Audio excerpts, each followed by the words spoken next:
She is in Wisconsin visiting her son. Wisconsin. And just cancel? Wisconsin. Oh, Wisconsin. I think she has a new grandbaby over there, or a relatively new grandbaby. Oh, cool. So just think, you could be making trips like you could be, running back to say the far Kentucky. end of Nebraska or something. Yeah, See exactly. grandchildren, for example. Good morning, if anybody is out there. I don't think anybody's on. I don't think so either, including my wife. Maybe I told her I was going to make sure she was up. She was We up earlier with me, but then she said she might lay back down. we're well, while we're on here by our lonesomes, I'll show you if I can. Good morning, Diana. Here's Diana. I'm putting this old girl back into service. Is that the one you rebuild the canal for and stuff? Yeah. So there's the canal bindings done, and all the front rigging's done, and the new saddle strings, and I got to put those 2 britching rings in back here in the back at the canal. Yeah. And yeah, so that's good here. She's getting to look pretty again, and she'll be usable. So that and the maker I found underneath one of the skirts on the other side was a guy named Shell Morris, which was my wife's maiden name, Morris. Really? And he was out of Saga, I think, California. Built that saddle in about 1920. Oh, cool. So that's 100-year-old saddle, man. Yeah, it's gonna. He did a good job, and I like that name, Shell. Good morning, Brenda. I was just calling about you. And there's Tina, and I bet Tina. Mr. Tuck's around, or it's somewhere in the background. And then I'm going to. Speaking of grandbabies, I'm going to my first ever, and probably my last, but maybe not, my first ever monster truck rally today. Oh boy! I got 2 grandsons that want to go see Gravedigger or somebody. Yeah, where's this at? Down in Green River. That's a pretty big show. Where are they having it at? Is it indoor or outdoor? Outdoor at the rodeo grounds. So they're going to tear up the rodeo grounds and make a mess out of the rodeo grounds, which we have a hard enough time keeping intact. So Diana said, don't forget to take some earplugs with you. You can't hear already, Diana. I'm deaf. It doesn't matter. No, you don't need to run anymore. You can keep going. You can keep going the bad way. You're not going to come back the good way. She's right though. Thank God Almighty, they're loud. I mean, they hurt loud. I can't hear crap either. And they hurt my engines like that hurt my ears. Haven't hung around with a few things like that and worked on them. And such. It's very loud and very stinky. Yeah, they burn, which might give you a headache. Are they burning diesel? No, well, they might be, but I think most of them are probably burning. Those guys are probably burning avgas or something. No, they mix it. It's more of an alcohol. It's nitro nitromethane mixed with gas. It's a drag racers use it. That's what they run in drag cars, the really fast ones, long, skinny drag race cars. Yeah. And when they pass you, when they go down the track full bore and they pass you, that stuff just wafts over you. It's like it really is. It's really strong. Right. I don't know how to describe it. I've Right. been a while Can't since I wait. skated on the track, I can't wait. but well, I'm thinking it'd be right down your alley. My son's like turning into a 4 county redneck. So You're gonna go down there and look at these monster trucks, and you're gonna think, well, hell, those ain't big enough to haul nothing in. They're big, but how am I gonna haul more stuff? I Where's the bed at? How do you put stuff in those trucks? mean, They're I too see no small. you. I see no.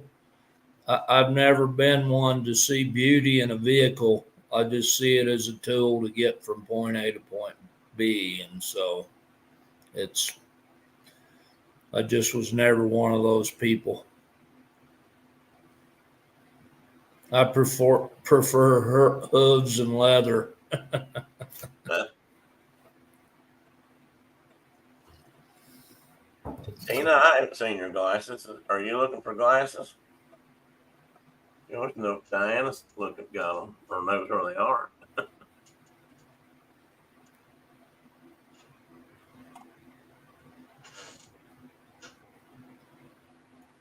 I gotta look. I gotta look at it.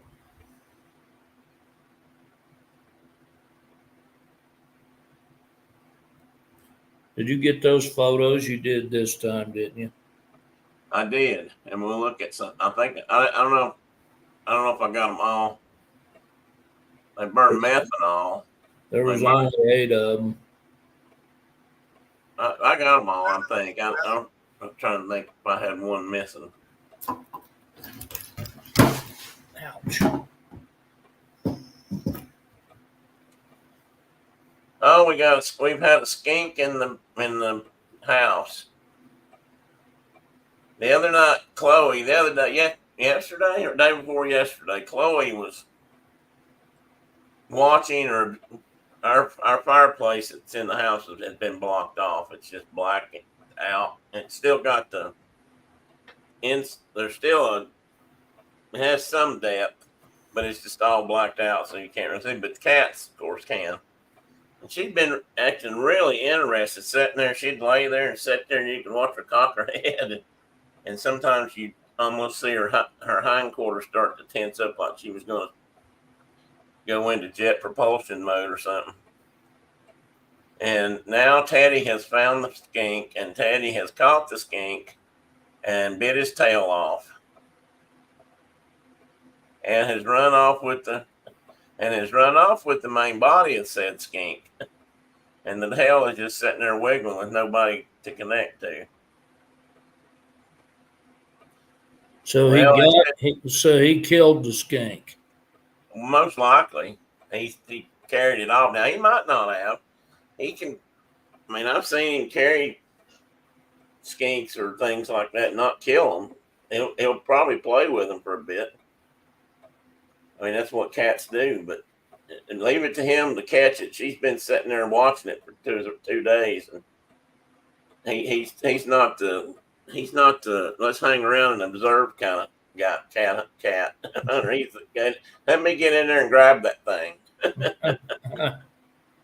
We've got skinks around. I mean, I'm going to say all over the place. It's not like we're covered up in them, but I've had 2 or 3 out here on the porch, and some of them are this big, and some of them have been longer. I've not seen a great big one yet. I'd like to see a big old broadhead Male, big old. male come out here and look around. So that would be fun. Hey, I was watching. Brenda's got me watching. Brenda has gotten hooked on watching this guy on YouTube. One guy in particular, and I think his name is. Okay, Brenda, put his name in there. Paleo something. And I mean, you talk about smart. Good God. And he picks up stuff but he hunts rivers and things in Florida looking for artifacts. And one of the things they found, I think he's the one that found it. Or maybe we can talk. Somebody else said this, but somebody found a glass lizard, just a perfectly squashed fossil of a glass lizard somewhere. I think it was in Florida. Really? Brenda said, I've never seen a glass. What's a glass lizard? And I told her about you, and I found them in Catoosa. And but I hadn't seen one since then. Paleo Chris, yeah, that's his name. Now, her glasses are always on top of her head. Yeah, it's like Dad wandering around in the shop for like an hour, like, where in the heck are my optivisors? Yeah, he's wearing them. And they're up on top of it. He had them flipped up and on top of his head. They were on. Just for Well, they're on your head, Dad. so just for the maybe uninformed, optivisor is the name of a type of magnifying glass. You see them sometimes in shows and movies. Somebody will have one down, but instead of having just a loop or one little thing you hold, you don't have to hold it. And you flip it down, it magnifies things. And I've got one that mine's got it. Well, hell, Got like a visor that, this is mine. there it is. And mine, you flip it down to look through it, but it's also got this extra magnifier right here on the side. Just for one eye. So I can shut my left eye and flip that down and get a little bit more magnification down my right eye. But his dad is a machinist, and he's worn them most of his life. So I can see how you put it on. You put the thing on and just sit there and work all day, flipping it down, flipping it up, flipping it down, flipping it up when you're looking at things. Because you sure can't see anything up in the past, this far with them. But I've seen him not be able to find them. And that'd be because what happens is you're wearing them like this, and you don't need it, so you flip it up like this. Well, when you're out in the shop or something, you don't have them. You're not looking in a mirror, so you don't see it, and you're like, "Where?" And you get so used to wearing it, or you got a bandana wrapped around your head, so you don't really feel it. It's just a thing. It's just like wearing your glasses on top of your head and not being able to find them. And that's a heck of a thing, Tina, if a guy has to have them just to read the newspaper. Well, I understand that. Brenda's got an uncle that's just about to that point, I think. Tina is cheering on Teddy. He won't know how much damage he did. I don't know, Tina. He ran off with the body of the lizard, so it's probably lights out for that guy. I don't know if he'll eat it or not. I don't know if skinks taste good to a cat. I don't know. They had it. Oh, Brenda says they had it under the bed, and every time it would try to walk away, one of them would grab it, or he would. No, she thinks he's okay.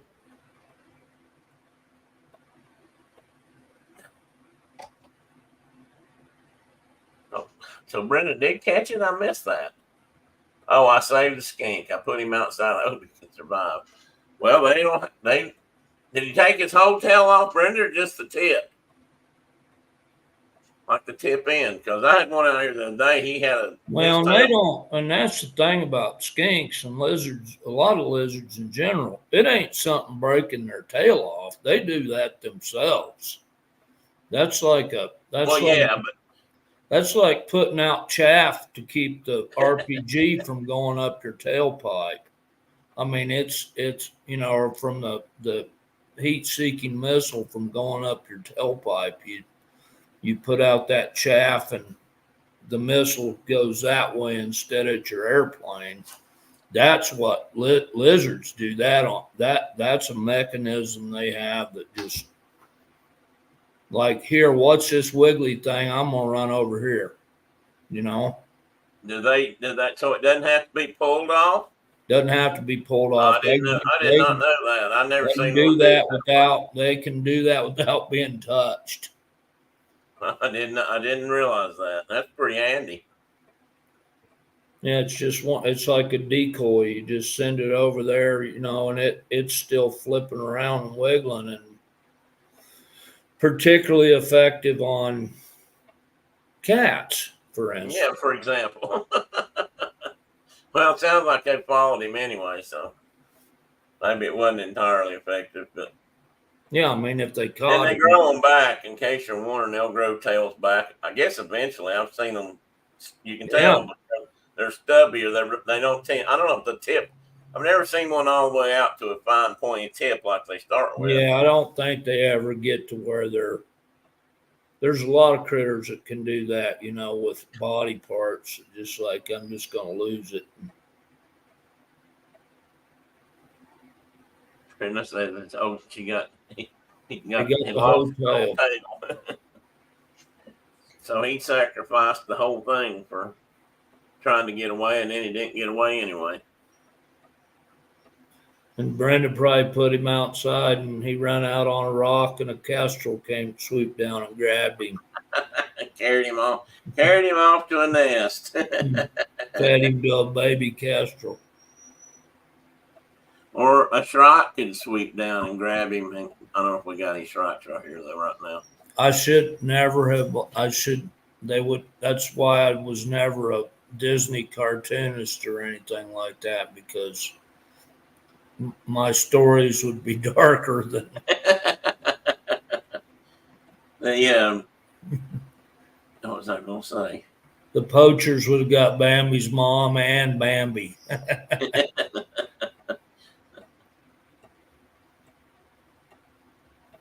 The or it could be a shrike grab it and then stick him on a barbed wire fence. That might be. And if he's still alive, sitting there wiggling until he dries up and dies, desiccated.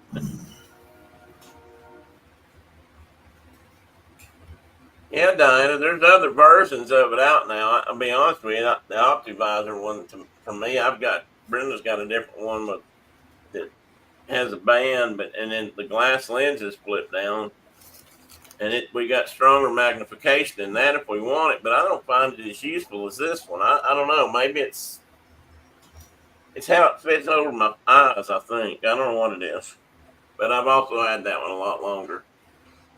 I've had that probably 30 years, maybe. Yeah, John Jackalope season started last week. What's the limit on those now? Oh, there's no limit. No limit. Wow. No, it's there. It's an open bag limit. Hi, John. Welcome in, buddy.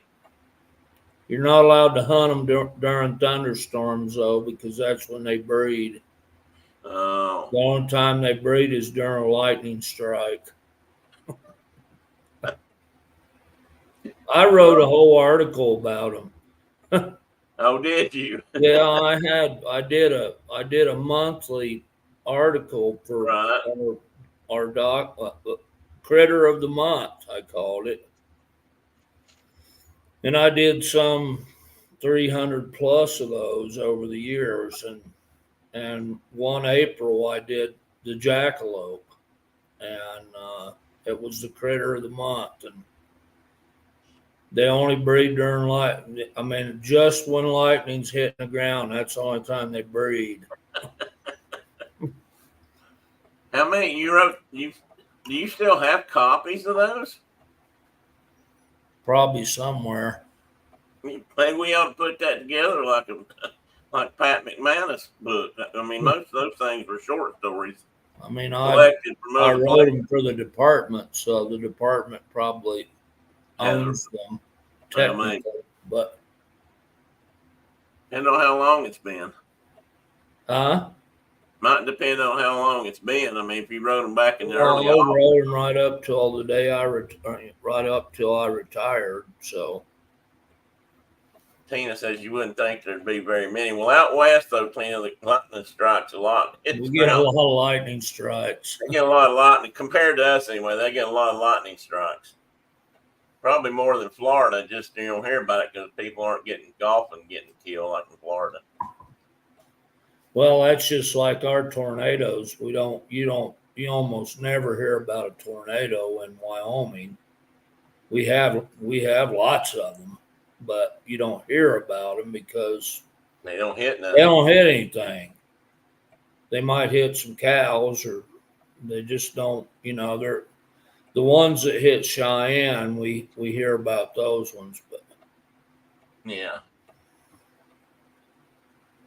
Then when they got to bounce around the prairie and they got to, if they're looking for a target, they usually wear out before they. they can't find any trailer parks or nothing. It's just they're just out there looking and looking.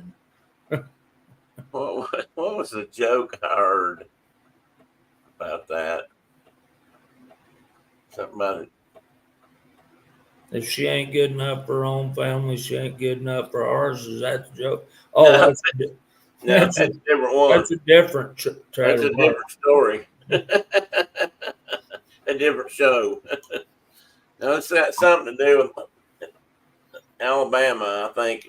Well, I'm sure it's been told. Each state probably changes, but it was something about it's one thing, and I don't remember what that one thing was now. It's just, like a tornado or what. Did you know what's going to happen? Like a You can, tornado you line can, and you trailer can, park.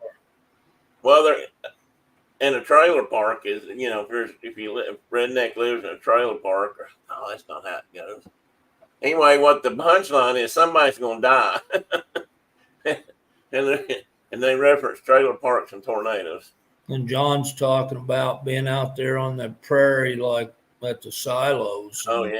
and seeing those daggone things. I mean, you just like look up and there's a twister on the ground, and it's 30 miles away from you sometimes, and just rolling along. Luckily, we usually had, F2s or F3. Didn't get the great The big, really bad ones. enormous ones very often.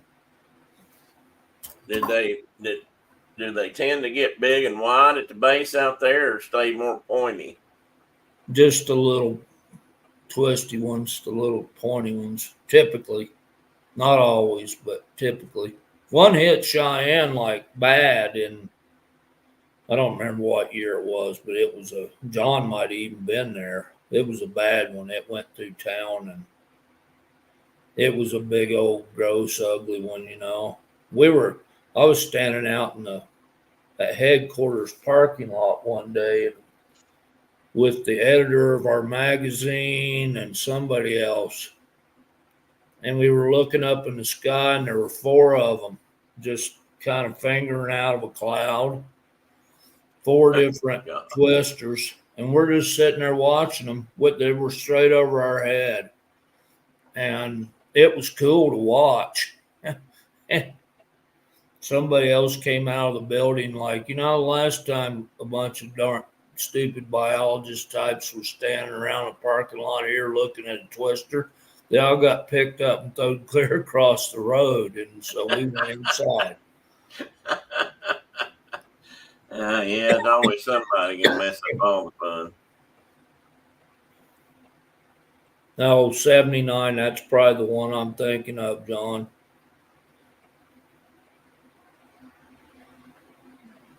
And Tina even Alexa'd it. Yeah, she did. It was a good one. Talk about timing.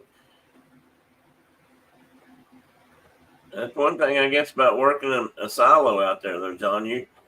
If it did come right at you, you just jump down that hole and lock that hatch, and just let it skip on by.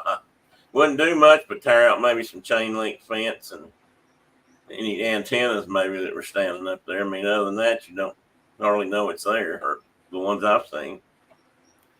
We had a guy like, I don't remember what year it was, probably in the early 90s, that this is aside, but talking about silos, that got stuck out in a big old snowdrift, and it was cold and blizzarding, and he's like, well, I'm just going to go get in that silo thing over there. And he got rescued almost immediately. I bet he did. Yeah, I bet he did. And I don't know if that was his intent or not, but it was a little more involved than a normal rescue. So Alexa tells Tina, I don't know that a lot. I don't know that. I don't know that one. Why do you ask that strange question?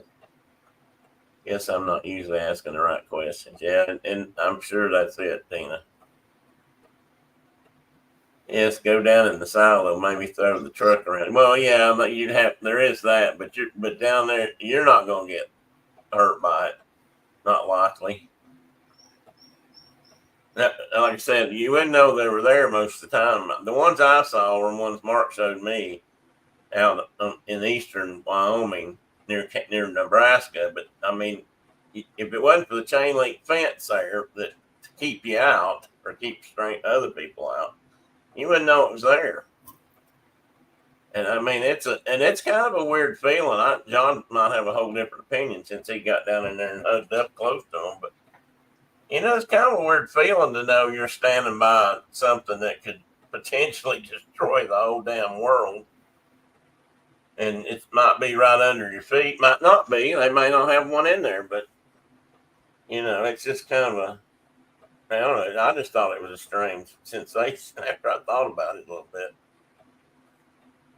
So I hunted with a gentleman for a few years, grouse over in that prairie country, and he was from India, but from like northern India. He looked very Pakistani, I'm sure. and he right after 9/11, he called me and he said, "Hey, let's go out to the church and follow the bird dogs and think about the world and." And so he came down and he was like an hour and a half late. And I just knew that he had been driving down the road. I mean, he dressed like a cowboy, but he looked like a Pakistani.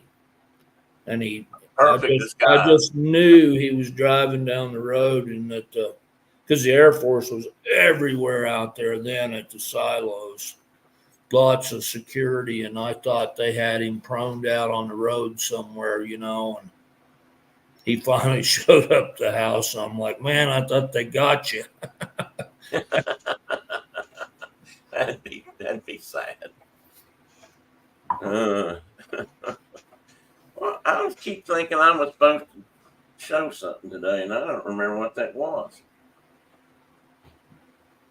Brenda, was I supposed to do a show and tell? Why did I think I was going to show something? He was going to show us about trains. Well, I'm going to. I'm going to do that anyway. But I was thinking I was going to show somebody, hold something up and do some show We and got tell. no Philip. We got no Philip on here. I know. I don't know, and I hadn't heard back from him. He said he would like to come. He may have gone. He said he might.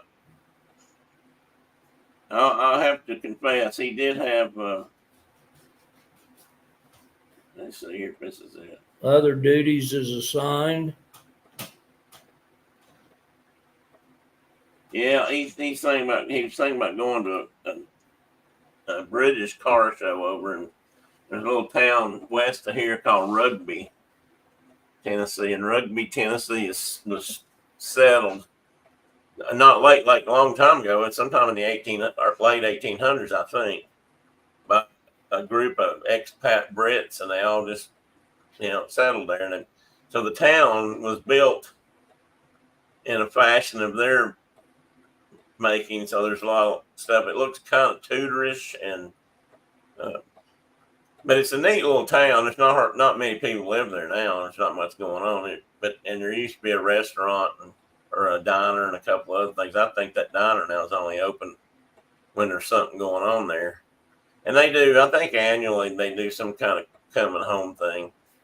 I worked, not works, crap. Bill and I went to, thanks to my lovely bride, Bill and I went to a photography class. It was held at Pickett State Park. Okay. Good morning, Kay. And it was that we stayed. They put us up, or yeah, I guess they did. But part of the fee was staying at a bed and breakfast, and the guy who cooked after a while we got talking. Oh man, could he cook? And I mean, and I'm talking about a burner, a Brit that could make biscuits. Oh man, could he make biscuits? But he was a good cook. And since we were there for that photography thing, I think he made us breakfast and dinner or supper. And but that's kind of how he got there. He didn't live there anymore, but that's kind of how he got there. Was that little town, Rugby? And I don't know how far that is from here. Actually, it's northwest of Knoxville. I don't know. I hadn't been out there. I hadn't been out there in a while.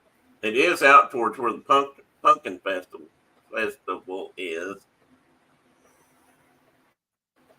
I don't remember if it's just past that or just before that, but it's further north. Anyway, it's a neat little town. They do things like that once in a while. They've had British motorcycle gatherings, just partly just to get people to come out there, and they've got a museum and a couple other things. But he may have done that. So I asked second, so I get that. What I got was he said he might pass because he may be going somewhere else. So I'm guessing he went somewhere else. I didn't know if he would, though, after looking outside. He said he's going to check the weather. The weather here yesterday got kind of rough for a little while. Or I'd say rough. It was thunderstorms, but it wasn't real intense. But, man, it rained. And I'm glad we don't need the moisture. But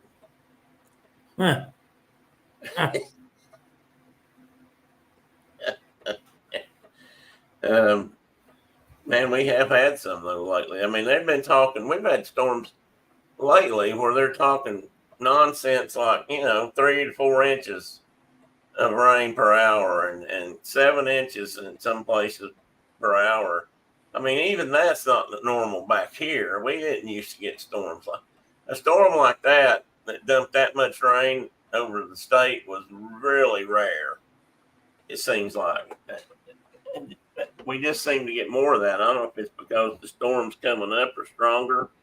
The stuff usually that's associated with something out of the Gulf or off the coast, some kind of hurricane or something, but not always. I got caught in one in Florida one time when he got there. You can't see it. I see your truck. The light's bad. Well, from right there for me, I can see it. Move it. What am I seeing? Well, out the back door and the White Hills. Oh yeah. Look at that, folks. That white line. You had it good there, Mark. Just move it till I tell you to stop. Turn it. Hold on, I did something stupid. Oh, you did what I do all the time. You hit the button and it went. Hold it right there. Now turn it towards. I'm going to point. Turn it a little bit more. Which way? The same way you were going. Left. I think you need to turn it left. Which hand are you holding it in? There. Whoa, that went too far. Anyway, there's a big white line back there, and it looks like snow on the mountains. Well, not really the mountains, the ridge. There, maybe. There. I can see it there better. There, hold it right there a minute. You can see it there, that white line between the sky and although there's some brown dots sticking out, that's rocks. Looks like snowfall. Looks like winter's come to Wyoming. That's good. But that was hail. These guys had a monster hailstorm. Fortunately, not any big. Two in a row. One day and one the next day. And tell them how much you got. Well, over a foot of hail both days. Over a foot of hail. And then, and it was pea size, so it was not too dangerous. It wasn't awful, but it sure flooded the country. I mean, well, then you got rain on top of that, didn't you? Which melted it. Yeah, it was raining the whole time. Yeah, it's a lot of hail, Tina. I've seen it cover the ground, and I've seen it cover the ground. I don't know, maybe an inch or two, but I've never seen anything like that. First time I was ever in New Mexico. Hang on just a minute. Let me take this. I'll have to turn my mic off.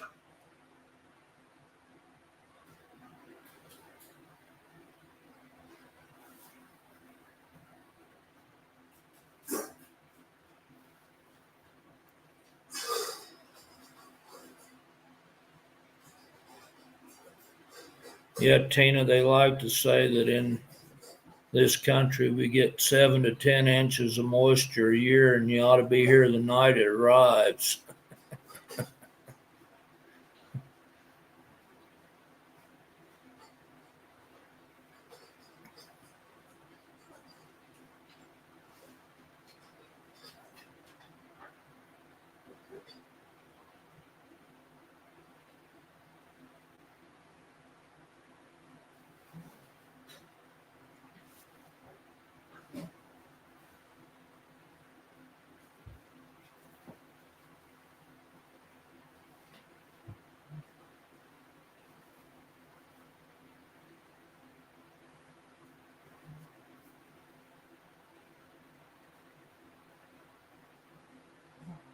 Yeah, we will dry back out, hopefully, someday.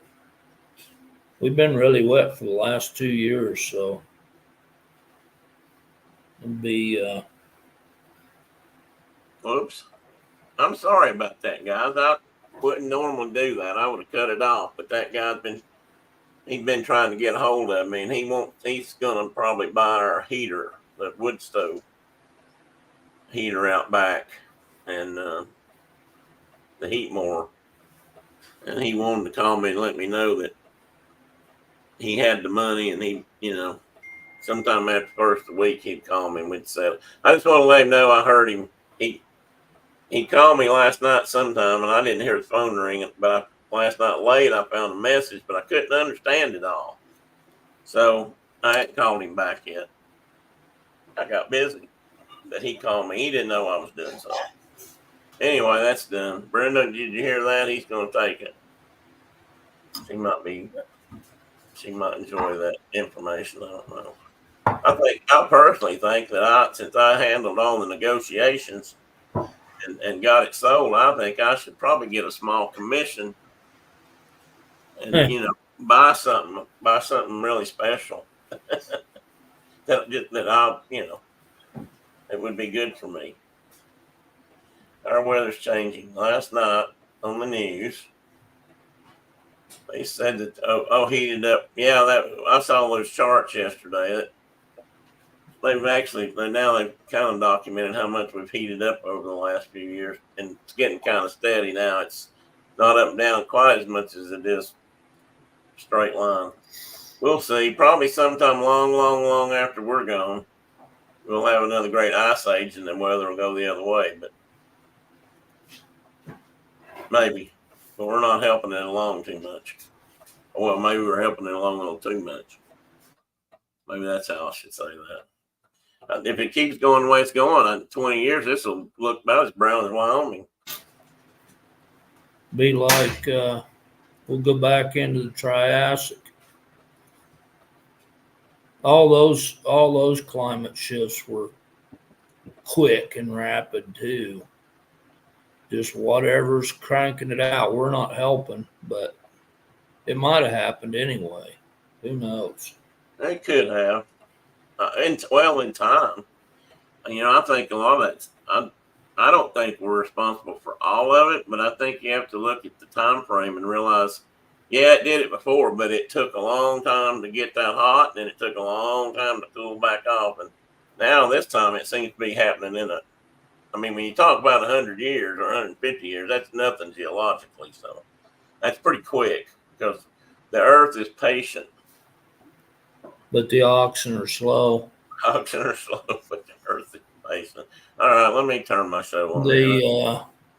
If you were a Clovis guy in the Younger Dryas, it happened like that. Just you went from pretty warm to nasty cold. Hey, Tina, I don't want to start an argument about that, and I don't totally disagree with you, but that doesn't mean we shouldn't try to do better.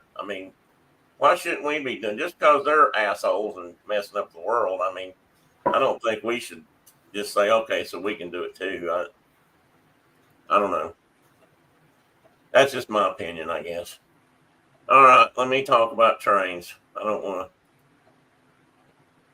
to go too far there.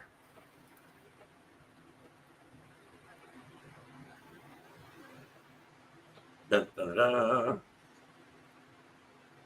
Now, I have to admit, and maybe I'll get further along than I thought, this picture on the front was from a group of photographs taken by a gentleman named O. Winston Link. And I had never heard of it. Well, most people hadn't heard of it. But a few years ago, unless you happen to work for the, what do they call it? Nashville, oh crap. Not the Southern Railroad, but it's the Louisville Nashville Railroad, like Nashville, N&L or L&N. L&N, Louisville Nashville Railroad, was the last operating railroad system in the country that was still running steam engines. And passengers in some places. But so as they were going out and going to diesels, they started retiring all these, and they asked Winston Link to come in. I can't remember what his O stands for. They asked him to come in and do a bunch of photographs to kind of capture the moment before they were all gone, to see that age of steam come to an end. And sure we are, Tim. I don't disagree with that. We are. It just, we can't offset theirs. But anyway, that's a whole nother discussion. So he went out and did this, what I think was kind of an amazing portrait. What would be the word? An exposition. If you mounted all the photographs, they created a book with it, or Louisville Nashville did, the railroad. But he took almost all the photographs that were in it were taken at night. There's Maple Bacon. Mike, I hope you don't mind, but I set up the thing. I asked a question earlier in the day about something on my website, and I said the first one in that told me, answered my question, could come by and get a donut. Is that all right? Thank you, Sheree. Welcome in. Now, I did say that they had to come to your place and get it. I wasn't offering to come up and get it for them. So you might bear that in mind if somebody shows up and knocks on your door. So anyway, that's why I put that on there, and I actually want to show some of his art photographs, but it's art, and I mean they're just. But he did them. But the fact that he did them at night was such an unusual thing, and how he went about doing it at night was quite fantastical, if that's a real word. And took a lot of effort. He worked really hard to get them. But anyway, if I get time, I'll show you some of those. If I don't, I'll show them to you next week. But they're really worth looking at. And you don't even have to like old trains. If you just like to see well done photographs and that sort of stuff, then there you go. Okay, I promise this first. You wet my whistle. Yeah, don't correct me. I had a hell of a time finding a decent arrow in a tree. I know that's not an oak tree. Most likely that's a yew or something maybe out west. I don't know what it is, or hemlock. But that's the best picture I could find this last couple of days of a feathered shaft that was wooden. Every photograph I could find most of them were crossbow bolts. First off, and I would not dare put that on there. Yeah, thank you. No, well, me or you, either one. I mean, I wouldn't have done that, and I knew you wouldn't like it. So I stayed with that one. Come back here. Well, we have a tree at one of our elk camps that when we're done hunting, everybody releases an arrow to the where it belongs, and we've got a tree that I don't know how many arrows are sticking out of it, but a bunch. Oh Looks wow! kind of like a porcupine, and they're So is all that because of this and point? they're all real arrows.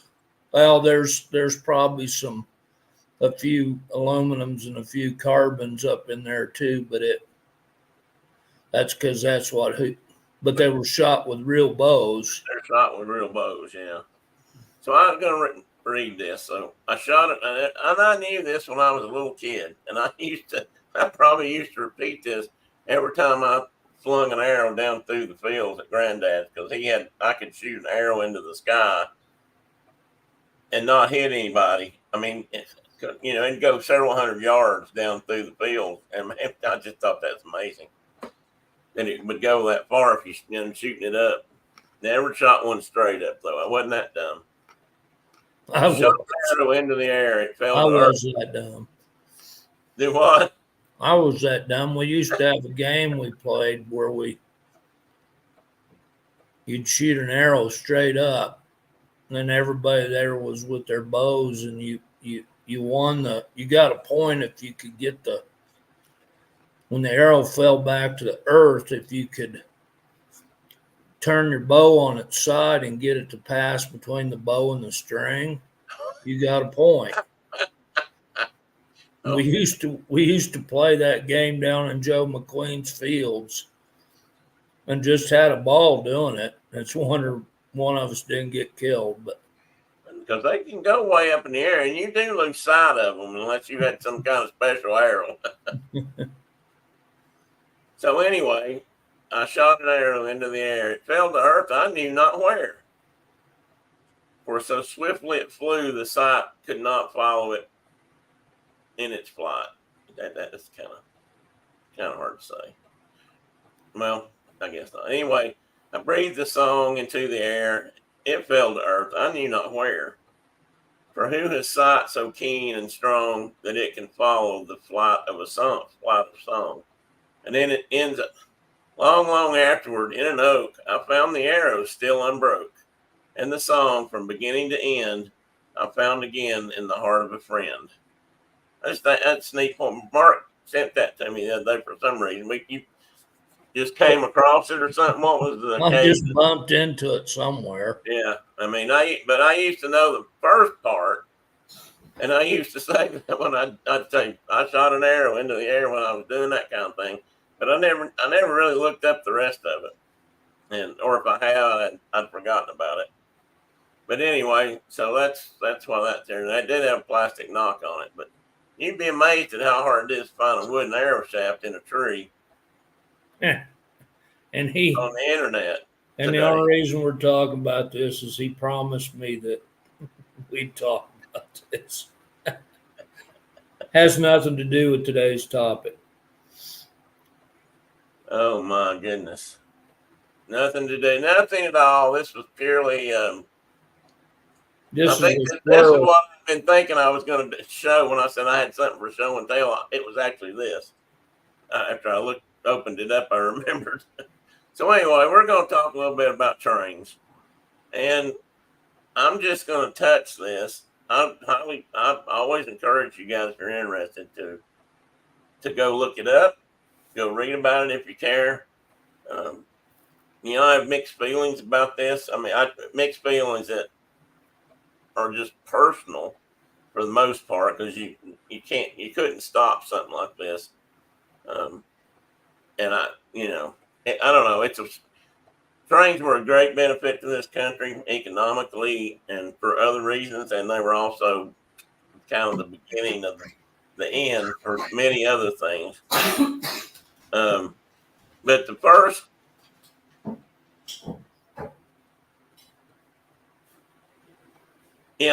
railroad, or one of the first, if I got this backwards, Pennsylvania's first railroad and it was all about coal. These railroads were invented. What the point they're talking about here is these trains were designed to haul coal in Pennsylvania and New York and places up there, and they didn't use steam engines. They didn't use locomotives. They used gravity trains. So one train pulled another train up the mountain. And I'm still trying to figure out some of the math on that because the cars came down the mountain or up and over mountains. Some of them went a long ways.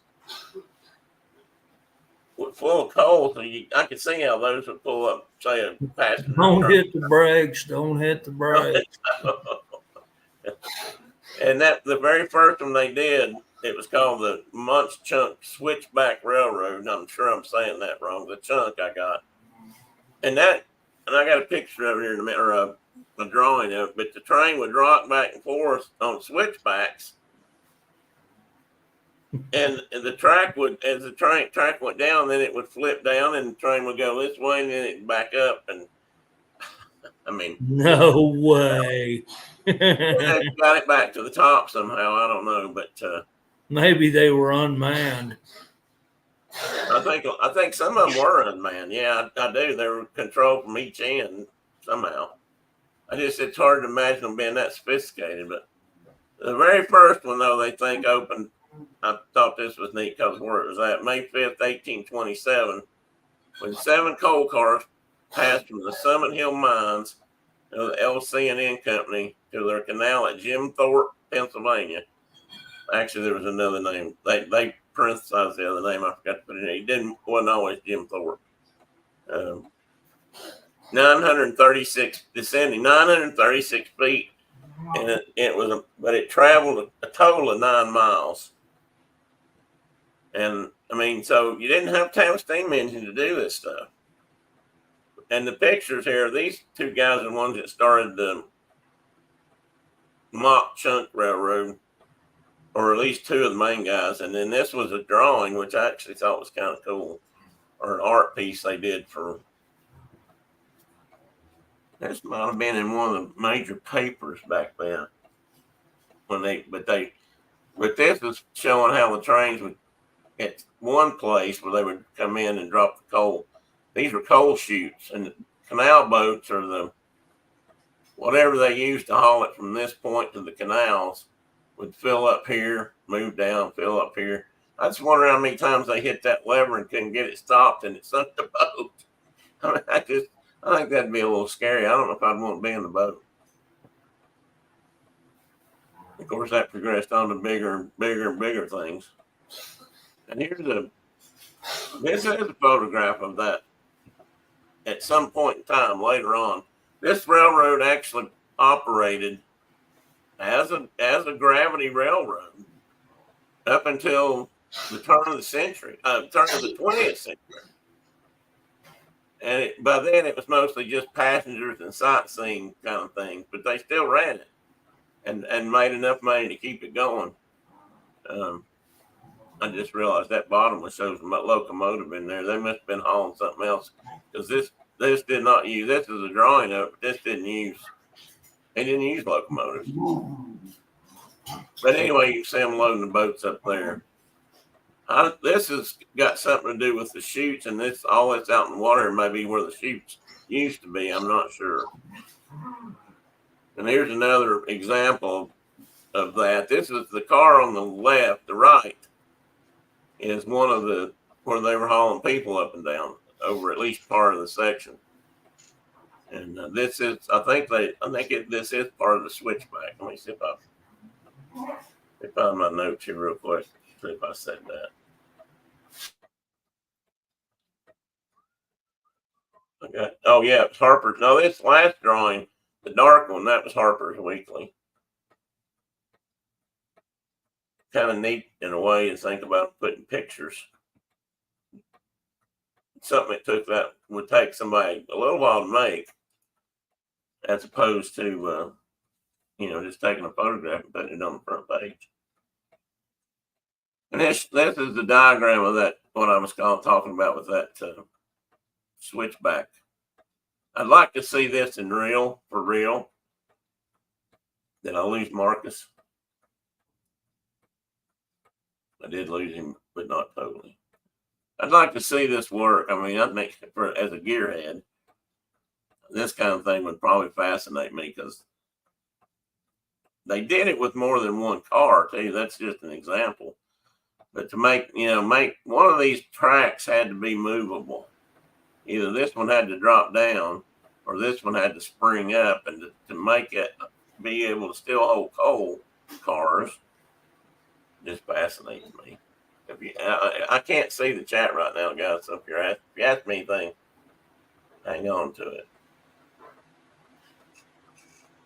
Well, how come you can't see the chat? Huh? How come you can't see the chat? Well, because I opened up my. Oh, I got you. I opened up my notes. Your and they notes. covered Got up it. the screen. I might be able to. Now I can see it. I can see it now. Anyway, because I put notes on. If I'm sitting here stuttering, I put notes on the bottom of my slides, and I can read them, but you can't see them. And that the picture on the left is one of the stretches where they were using that little donkey. I think don't they call it a donkey? I think they call that a donkey, but I don't know if that's a donkey engine that was used later on. But some of these places they use horses to pull ropes, like the old horse cart or the like they did. I know San Francisco did this, and I think other places did pull streetcars. And San Francisco had horse pull, the rotary rig that pulled them up and down the hill, and they had horses in harness that turned those wheels at one time. So this is just how they're moving stuff up and down. That looks like an empty car to me, or mostly empty. And of course, this is a lot of people. You've never heard about the first train in America. You might have heard about this one, because this is Tom Thumb. And Peter Cooper. Nobody's ever heard about this. the guy Peter Cooper actually made this one and made it work, and this was the first working. And I think he did work for the Baltimore and Ohio. He actually designed this not to pull trains with, but he was trying to figure out a way to make a tractor that they could pull. Do you want I guess pick up cotton or corn or whatever. That would be. I've seen a steam tractor. You talk about monstrous heavy things. They'd have to have bigger wheels, of course. Oh, there used to be a giant. Now I'll tell that story, man, if I remember it. Oh, I'll tell it now. There was a giant, really huge steam tractor in Florida, and there may be others, but this one day, Phil and I and our buddy Henry, what was said? Oh, Tina said, I heard of Tom Thumb, but I thought that was a dwarf in the circus.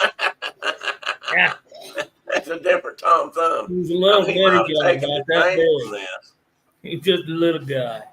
Yeah, the little guy. Barnum and Bailey Circus is where he was actually at. Oh, great! Now you've got him off on circuses. We're gonna have to talk about the history of the car seat and the circus. Circus would be more interesting than car seats, I could admit. Oh, way more. I'll never live that down nor forget it. You'll never live it down. So anyway, Phil and I were driving down this road and south of Daytona Beach in Florida, and one of us looked over and at the end of an airport, off on because you find stuff like this in hangars at airports. I don't know why, but they push them back in hangars because they're big and open, and you used to rent them fairly cheap, I guess.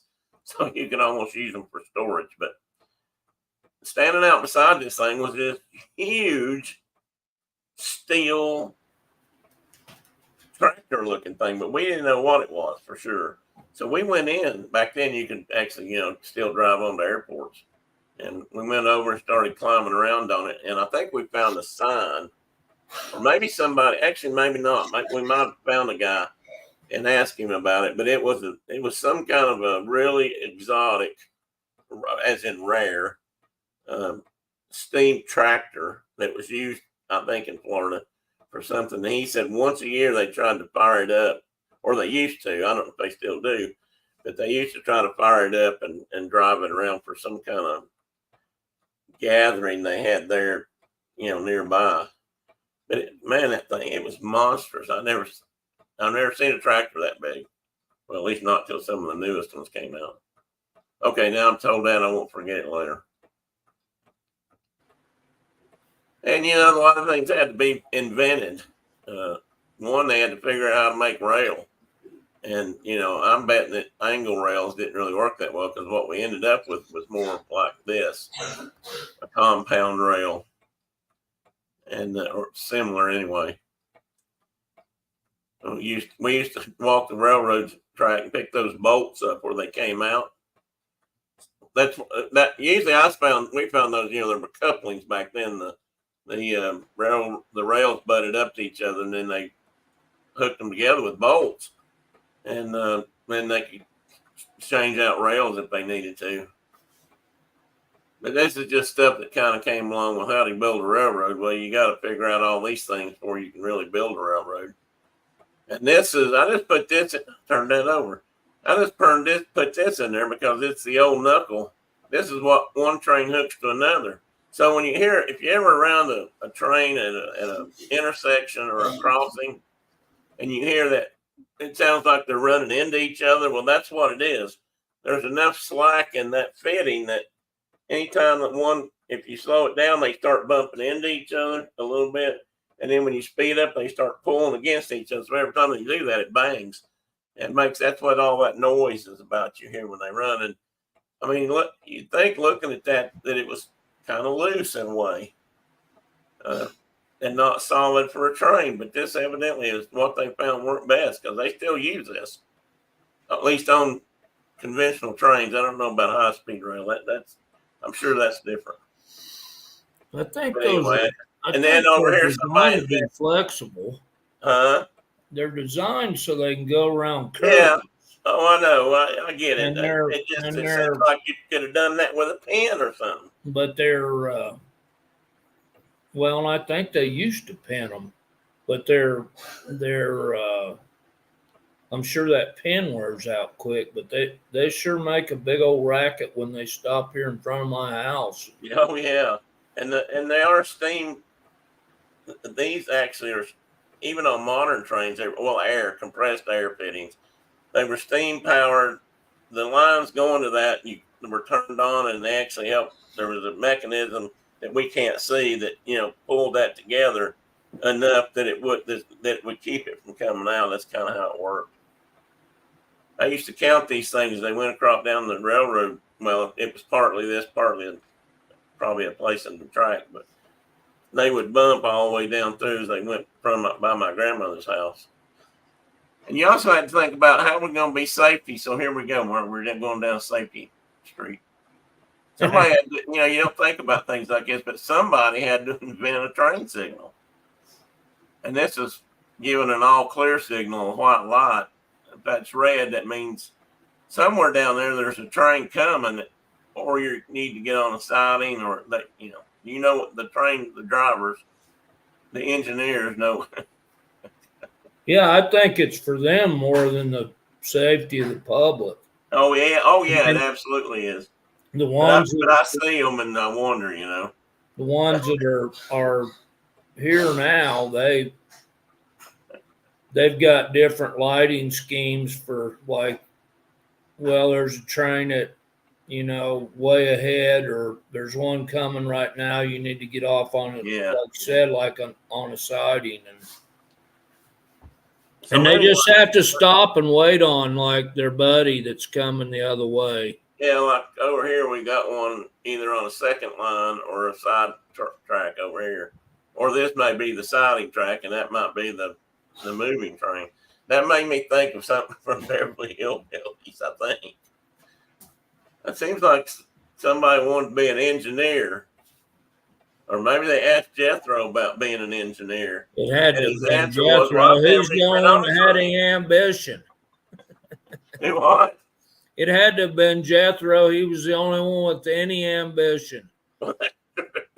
He wanted to be a double knot spy, and he wanted to be a train engineer. But he didn't know what real engineers do. He just knew about train engineers. And he said, I've never been on a train. I've never even been on a train. And this is kind of on the process of move. This is some of the things that railroads brought the ability to do, move heavy loads. And these, I thought these might be railroad timbers, but I think it's just wood being transported. And no telling what was in the boxcars.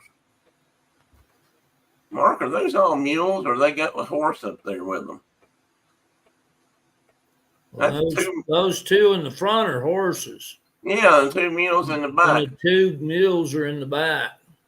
Is that a recipe for something in particular, or just how they got it? It was just 2 teams that were handy. Like, we got a team of horses and a team of mules, and hook them both up. I'd almost rather have the mules in front. They're smarter. Well, maybe not dissing horses. They are smarter, and which makes them potentially more aggravating. That's very true. And of course, this is one of the great moments in American history. And this is probably in about every history book I ever read when I was growing up, or had in class or whatever. And this is when the 2 transcontinental railroads met, the Northern Pacific or Union Pacific, and maybe the other one was the Northern Pacific or something like that. But anyway, when they met out at Purgatory, Utah, and they linked up, and now the United States was connected end to end with a railroad track, which just that's at Promontory. I'm sorry. Promontory Point, or Promontory, they called it Promontory Pass, although there's not much of a pass there. It's out there. It's just north of Great Salt Lake, the lake itself. It's about 90 miles west of us here. And my wife reminded me that yesterday. I said, we're going to talk about trains tomorrow, and I don't know anything to say about them except I don't like them. And she said, there's all kinds of cool stuff about trains.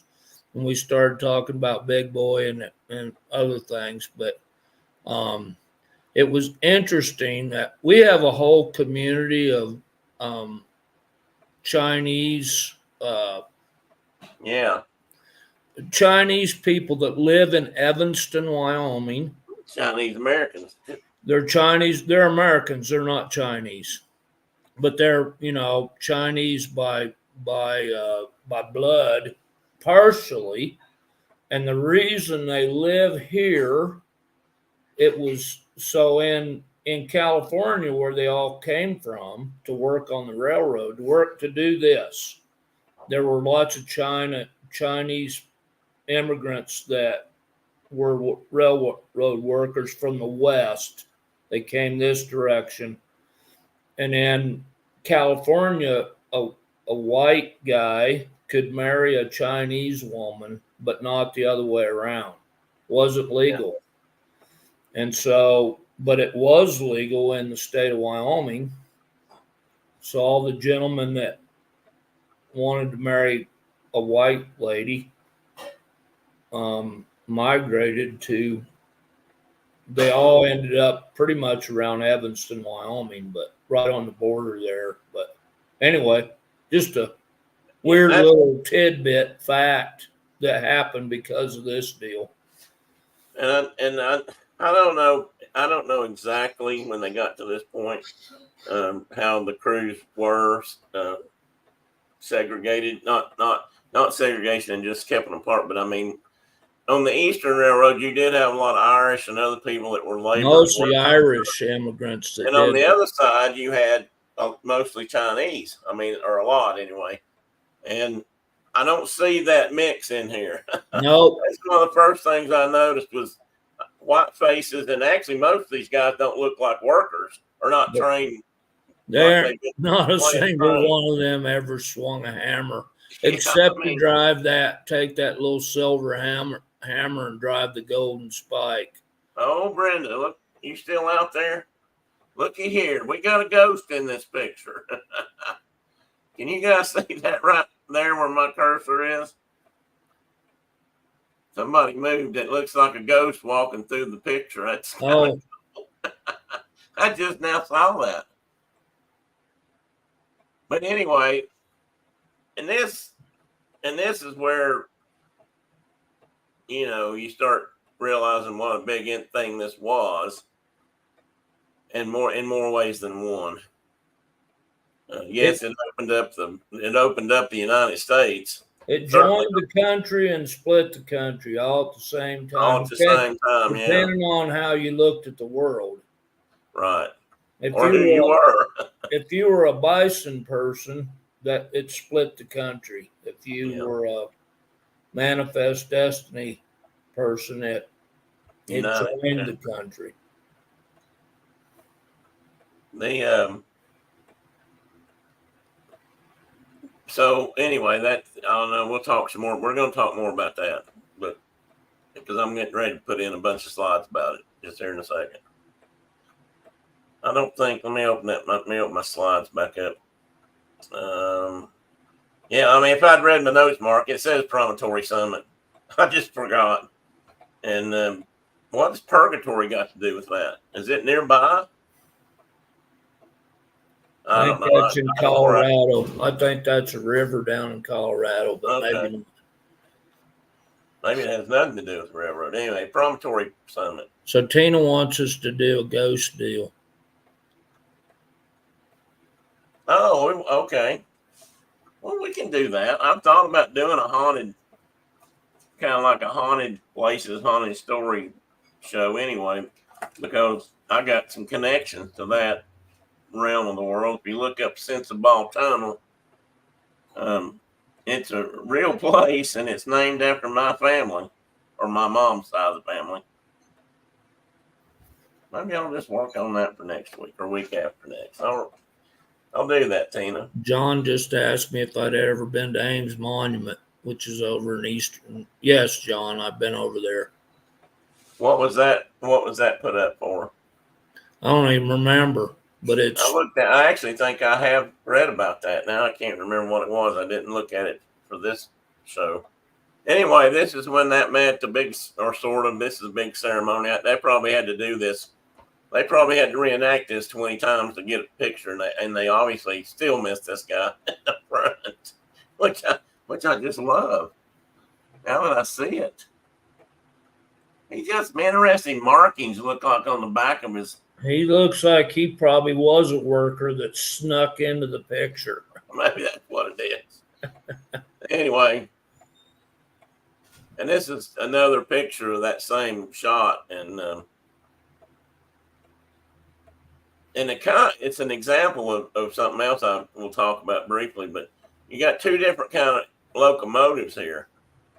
You got this guy, the one on the left, closest to us, is what they called an American train style, which became very popular in the country. And this is what you see most of the time in movies. Have you ever grew up watching movies where they had trains and train robberies and all that kind of stuff?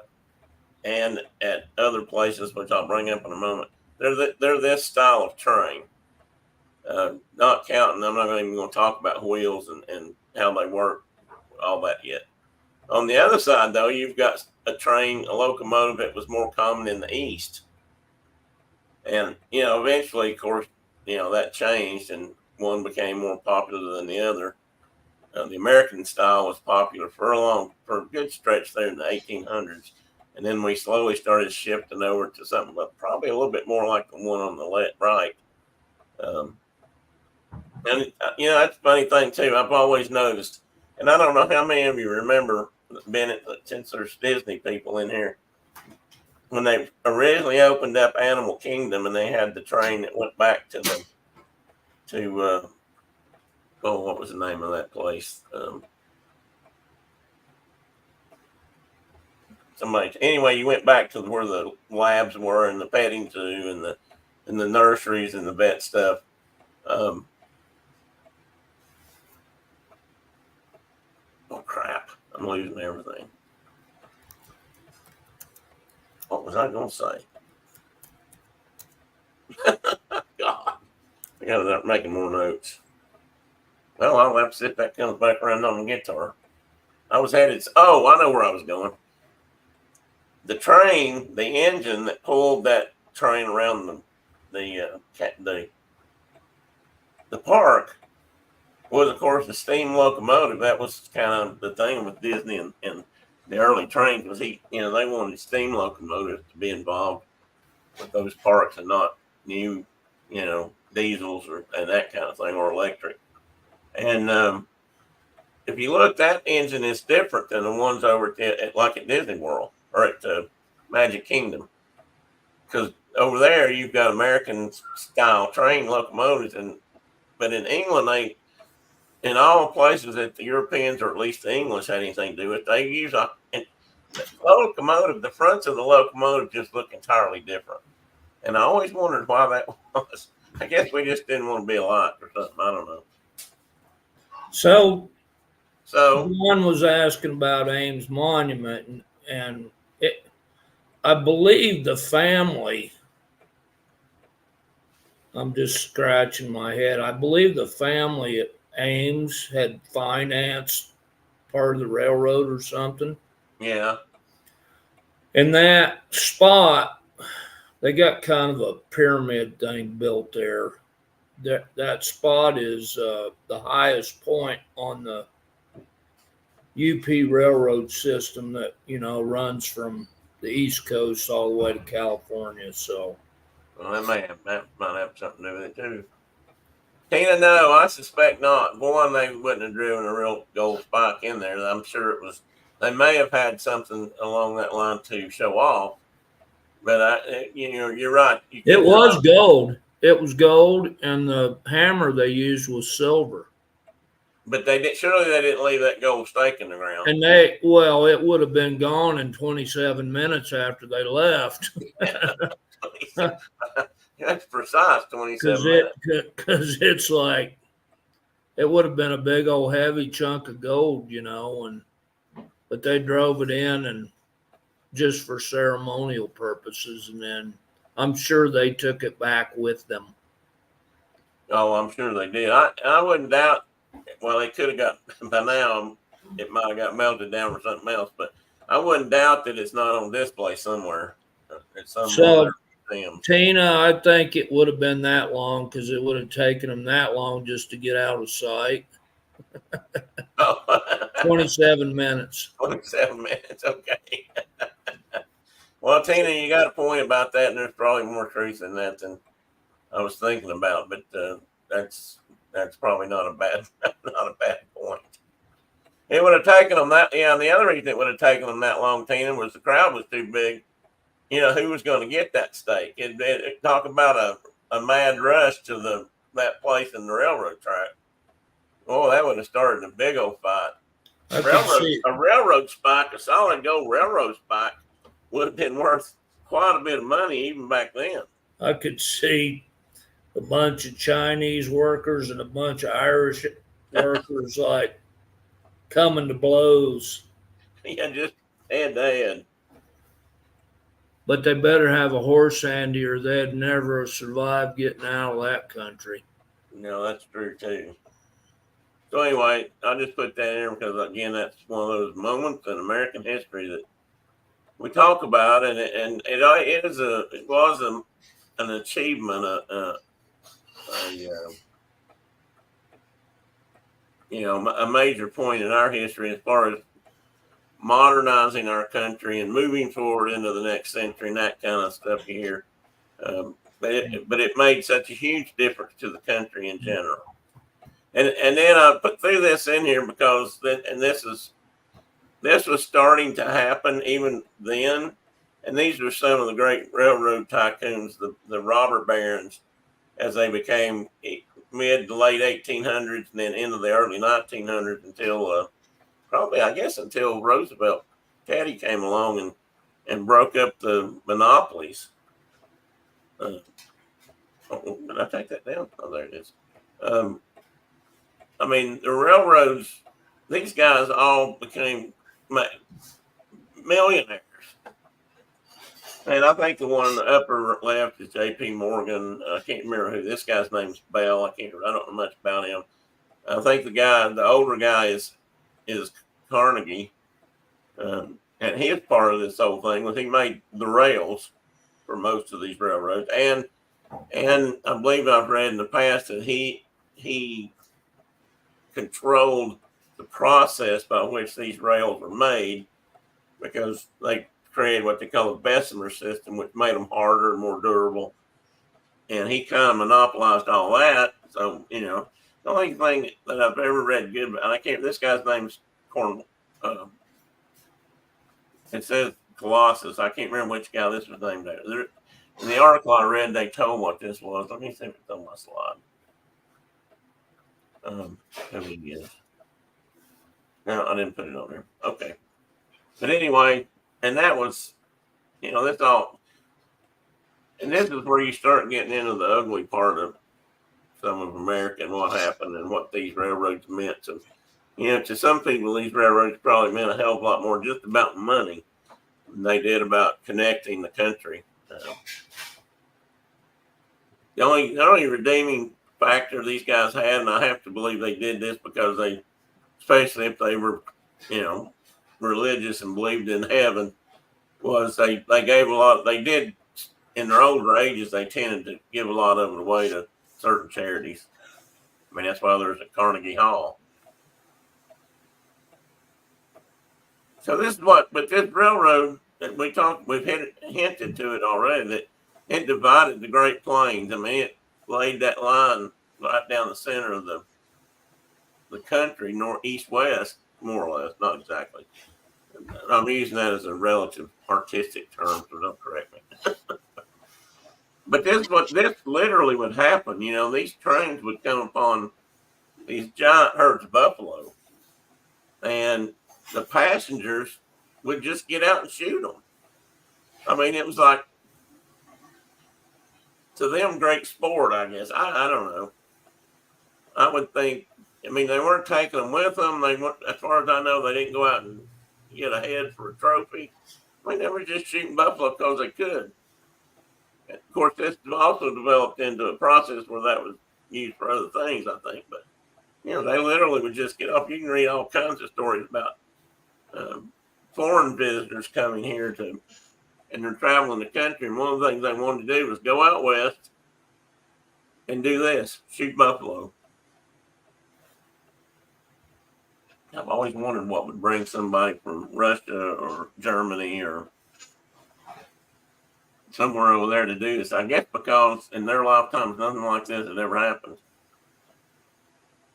But this also brought about, along with working with the near extermination or extinction of the buffalo. Now, I know what Mark's going to say. They might have gone extinct anyway because of what meant Native Americans, even if we hadn't gotten involved eventually. And I don't disagree with that. But some of these pictures just make me want to. Well, I think they'd have been more likely to see their impact and maybe slow the impact. Yeah. They relied on that critter.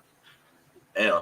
Yes. And so did, quite frankly, a lot of white people relied on that critter to make a living and feed themselves and clothe themselves. I think that maybe there would have been some temperance going on there that didn't occur with. I mean, this was intentional. This was a slaughter. I mean, this was literally a slaughter. It was industrial. So, they were making belts and things, belts for like machinery out of these hides. They were making robes for carriages. They were doing all kind of stuff with the hides. Yeah, I've got a list of that. And then bones got turned into all kinds of stuff. Fertilizer, glue, the term bone china.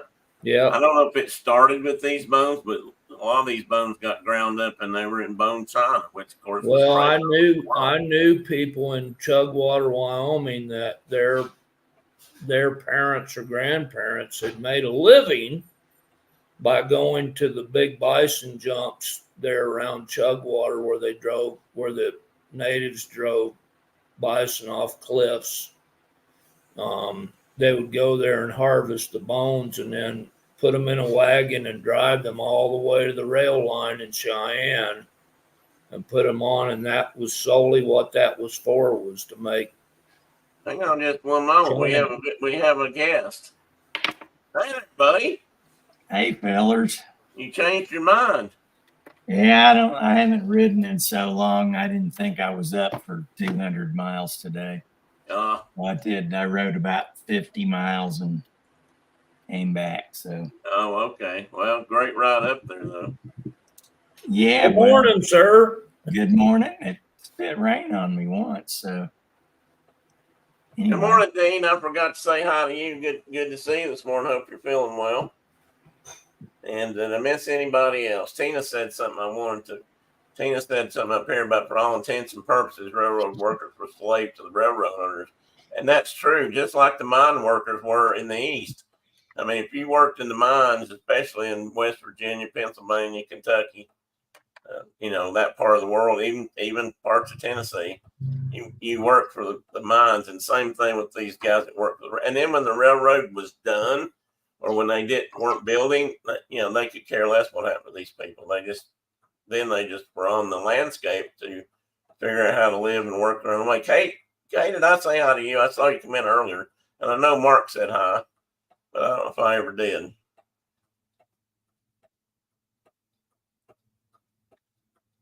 I'm there for a minute. I wasn't sure Phil was moving. I'm here. Okay. I'm just counting up, seeing how far I rode here. So anyway, and I put a lot of that up. The hides were used for, people in the East used them for blankets. They not blankets so much. They made winter coats out of them, and some of them actually made them the right way with the hair on the inside that kept you warm. Some of them just wore the hair on the outside because that was cool, I guess. But they also used them in carriages, and this is a great idea. I never thought about this, but they would lay over the laps of people riding in carriages with the hair towards the legs or the people, and keep them warm, especially if it was rainy or cold out, that kind of weather. And I read one thing that said it was almost like you were sitting under a structure, a roof, because they're so heavy and stout, and you put them in, do that kind of thing, and they stay put. And buffalo hides did a lot. And like Mark said, they made belts out of them. Not belts as we say wearing them, but belting for machines and more stuff to run that industrial revolution and all that. But they laid waste to the buffalo herds that were there. And there was other quotes I could have pulled. I just happened to find this one, and I used it for a couple of reasons. This is true. This is real, not made up. This is not propaganda. This is what the guy got up and said before the annual report for the Department of the Interior. And it says the civilization of the Indian is impossible while buffalo remains upon the plain. I don't know why he said impossible. Oh, the civilization of the Indian is, in other words, making them white people. I would not seriously regret the total disappearance of the buffalo from our western prairies and its effect upon the Indians, regarding it as a means of hastening their sense of dependence upon the products of the soil and their own labors. That was Secretary of Interior Columbus Delano.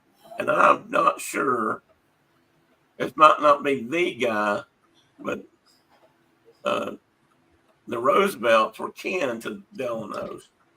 The Delanos married into the Roosevelt family at some point. And the reason Franklin's name is Franklin Delano Roosevelt, they used the last name and gave it to him as a middle name. That's another story too. But when I saw the name, I wondered, I about bet you they had something to do with that family. But if you can see these in the pictures, they're just rows and piles and piles and piles of skulls and bones. Look at that one at the bottom. You got a guy standing here, and you got a guy on top, and that is a huge, huge mound of bones. I see skulls in there, but I think there's other stuff in there too. So if you got your grandma's china, some of those are in that. Mm-hmm. Yeah. Now this guy, I put him in here, and I don't know if I put his name. Let me open my slides again. Hang on. I put it in somewhere, and then I don't know if I wrote it down. No, of course not. He reminds me of one of the guys that used to be in the Westerns. Who rode around with Roy Rogers some, or maybe it was Gabby Hayes. Yeah, he kind of reminds me of Gabby Hayes. But somebody took this picture of him out west, and I'm sure he just ate this up. He posed as the great buffalo hunter, and like his name was Tallman. I've got his name somewhere. I just thought, well, you can still do that. You can still go to any of them, like take an old west photo. Oh yeah, you can. Tourist places and dress up like a buffalo hunter, and there you go. There you go, and it can look almost. As a matter of fact, I think I have a photo of my father doing that from like 1972 or something. I might have seen that. I'm not sure, but I might have. Anyway, this was your kind of your typical. By this point in time in history, this was more of a typical buffalo hunter than the mountain men or some you see on TV and movies where they look like they're mountain men turned buffalo hunters. I'm sure there were, but they were traveling by train. They didn't have to have all those accoutrements that a mountain man had. And mountain men were shooting buffalo usually for entirely different reasons. Yeah, food. And then, of course, I don't know if I meant to put this one here, but this was Santa Fe. This was their first diesel after their steam trains, and they moved along to this Santa Fe. I think it's part of Santa Fe Topeka. What's the other word they use? Atchison, Topeka, Santa Fe. Well, but wasn't there another? There's another Santa Fe. It was. I'll tell you in a minute because I think I've got it here on another photo. Anyway, this was supposed to be their first diesel train. So, the steam world had ended. In some ways, to me, if there was ever any romance of steam train period or the trains, it was prior to this. So this is the southern line down because the UP is mirrored by I-80, Interstate 80. Which is north of you, right? The highway? Yeah. No, it's south of me. Oh, it's south. Okay. And then this line was mirrored by, in part at least, by I-40. Yeah, US 60. I know that the main line runs beside US 60. Yeah. Because I went out that way to Arizona last year, and there was a honking big bunch of trains running right alongside all day long. Yeah. I thought you were going to tell me for a minute that this is the one that went by your house, but you're on the upper line. Well, not the main line, but. Well, I'm not even on the main line. I'm on the spur line that goes to Oregon, but believe me, it's busy enough. It was really busy during Big Boy. Oh, I bet. Because they had that train went along the south line of that rail line of the UP system to California, and then came back and took the northern spur and came by my house. But during that whole time period, and Shauna had talked to some UP guy who's like, I'm so sick of this. Because it just changed the whole system, because they had to. And I thought it was because they were slow, which doesn't turn out to be true, but they just were doing, whistle stops here and there. And well, when you work on something like the railroad that runs and has for many, many years since its inception, it really organized railroading. They run on such tight schedules, and it's kind of routine. This train goes here every day. This train goes here at this time. It was really regimented. So when you do something like this, or big boy, like you're saying, it just disrupts all that pattern. So I can see why that would make, workers not happy. Yeah, anytime we have a derailment, we had one right here just by the house one day. You had one a year ago, was it? One night a year ago, and they turned over a bunch of cars, and it was like 4:00 in the morning. It was the 0400 train, and boom, boom, boom, boom. I told Shauna that I think the train just like wrecked in front of our house, and it did. It did. And they were shut down for like 2 weeks over that deal. It wasn't you told me they were working out there for days to get that. Just to get the rail cars up took them forever, and then they had to repair track and do all kind of stuff. Like, lucky for you, they don't haul any of that Bakken crude through there. Yeah. Be like East Palestine, Ohio. Exactly. So anyway, that was kind of when the diesels came along, the age of steam left us. So and I threw this guy in here because with all that destruction, I should have moved it up sooner. The destruction of things.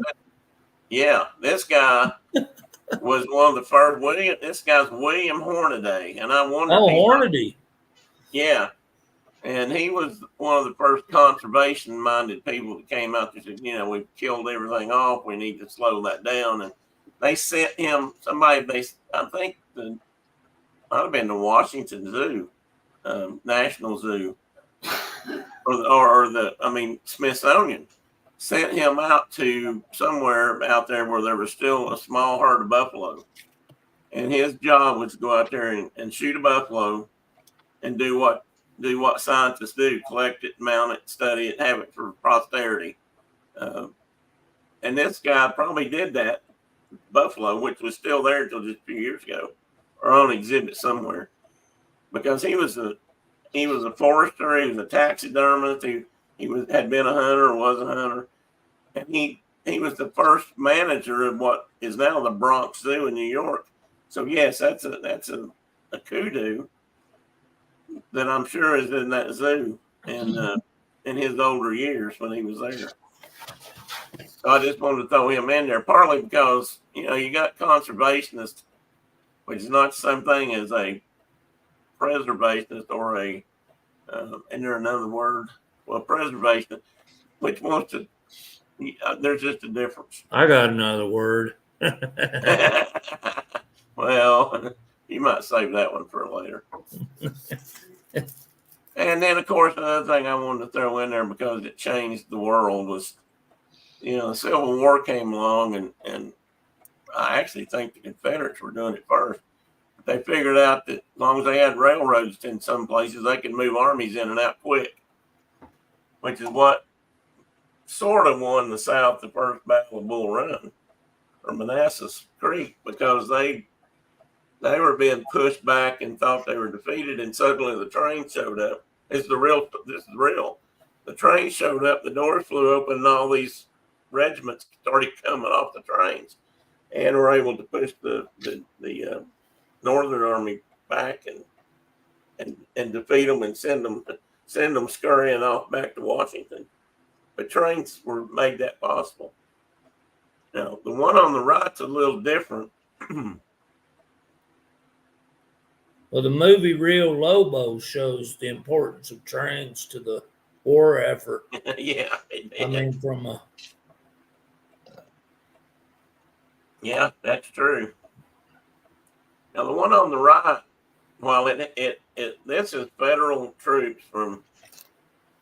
I think they said these were out of New York, but it's like the 6th Infantry Division at that time, and these guys were brought in to squelch a railroad strike, and the robber barons and the workers couldn't get something together, and I'll look that up someday and discuss the pros and cons. What's the date on that? Phil, I didn't write it down here, but it was on my notes when I was. It's either post electricity or there's an awful lot of telegraph lines in that city. Well, this one was much later than the one on the left. They're not at the same time period, obviously. Yeah, okay. And I started to put something in here to describe this was at a strike repulse or whatever you want to call it. But they came in and shut it down. And this has happened a lot in our history. We don't talk about it much, but this is a lot of the reason why the unions happened that finally made people be able to dig coal and not all die. But anyway, that's just one of the things trains made possible or that happened. And I'll find that, Phil. I've got that. I was just noticing the power poles there and thought, well, that ain't the Civil War. Yeah, no, you're right there.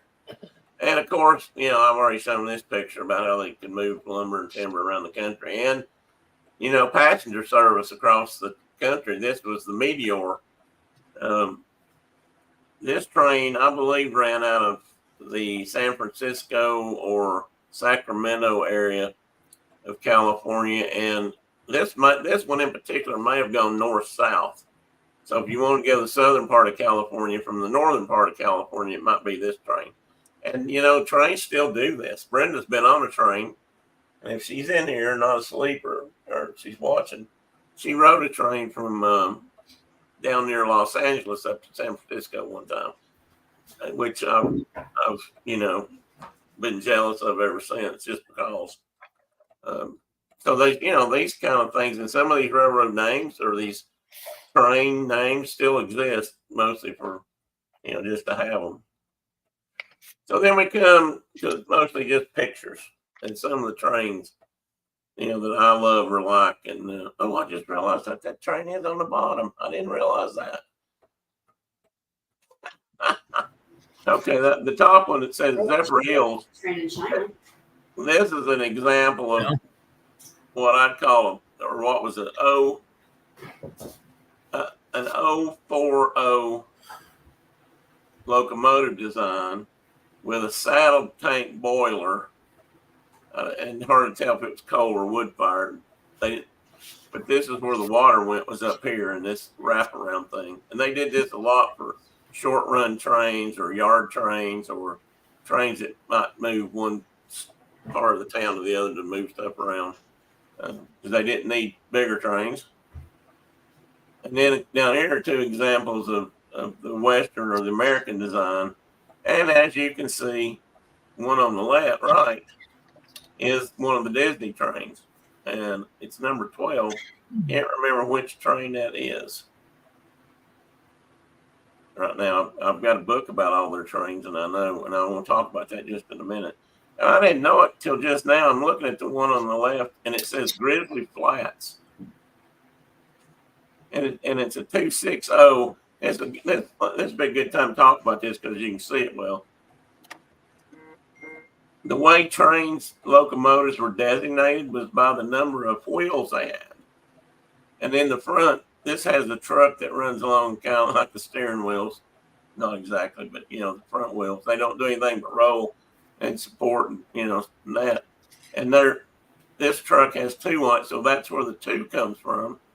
And then you move back and you see these 6 big wheels, and they're connected to this big piston and then by rods back to the back. And you count those as a group. So in both sides, so that's 6. And then there's nothing in the back, there's nothing behind the bottom of the car in the back. So that's a 260 style train. And that's, if you talk to people about locomotives and trains, that's what you're going to get a lot of times. They'll talk about those numbers and throw them at you and stuff, and but that's what they mean. And that says Grizzly Flats, and the Grizzly Flat, formerly Grizzly Flats. Yeah, well, yeah, that train is actually belonged to Ward Campbell, who was an artist for Disney. and was kind of the guy. Disney always liked trains, but Ward Kimball is the guy that really got Walt Disney into doing stuff with trains, building this there.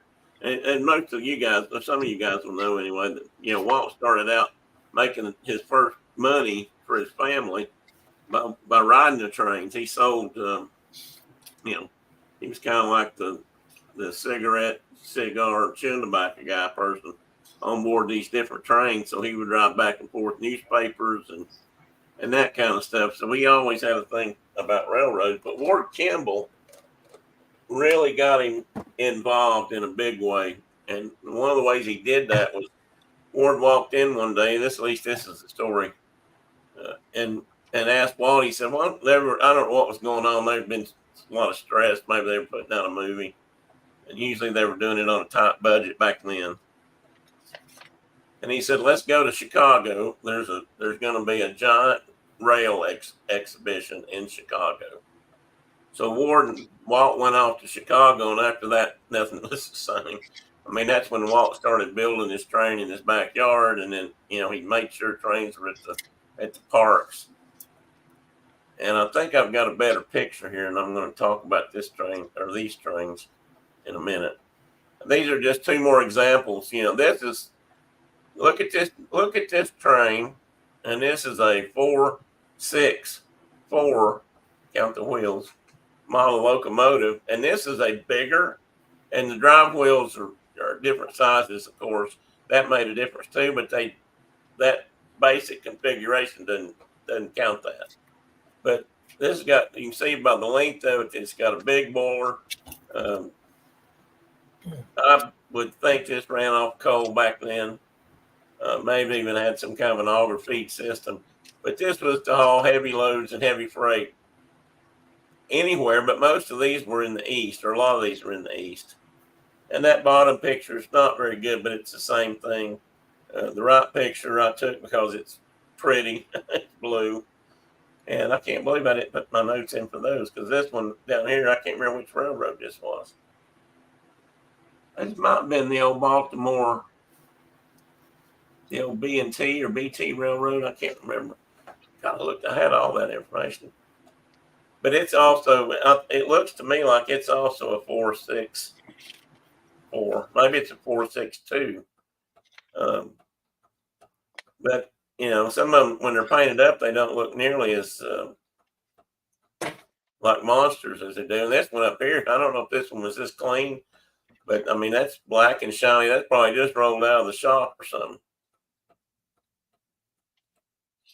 And here's another one of those kinds of trains. And this one's even bigger, even though you can't tell from this picture. This is probably used more in the West. And it's just got a lot more stuff mounted in the front. And there's the lights. I don't know, for back then, these lights might have been acetylene carbide lamps. That may be what these tanks are. Because, cars and stuff were running those lights when they first came out. I can't tell for sure, but I think this is probably a 484 layout, and you can see those drive wheels. And these drive wheels are probably about my height. I'd almost bet they're probably at least 5 feet in diameter, if not more, and huge, just huge pieces of machinery. And another, I guess I'll talk about this right now because I didn't get a picture. Out west, mainly out west, where they had to go through a lot of really long tunnels. They've dealt with this in the east, but the tunnels weren't nearly as long. And they had snow tunnels out west in some of the mountains that ran for miles, apparently, in some places. They had a real problem with the cab of the locomotive being at the back of the train. So any fire, ash, these things spit ash and coal and little embers all the time. People used to complain about them getting into the rail cars. If the windows were down or if they could get in, they just cover you up over the whole trip. So the conductors were dying of asphyxiation and all kinds of stuff. So they designed a locomotive that moved the cab up to the front. So the locomotive, the engineers were up here and all that crap, the smoke and everything was behind them. And it made a huge difference for some of those trains. And I should have got a picture of that. I'll find one in a minute before we go, and I'll put it up. But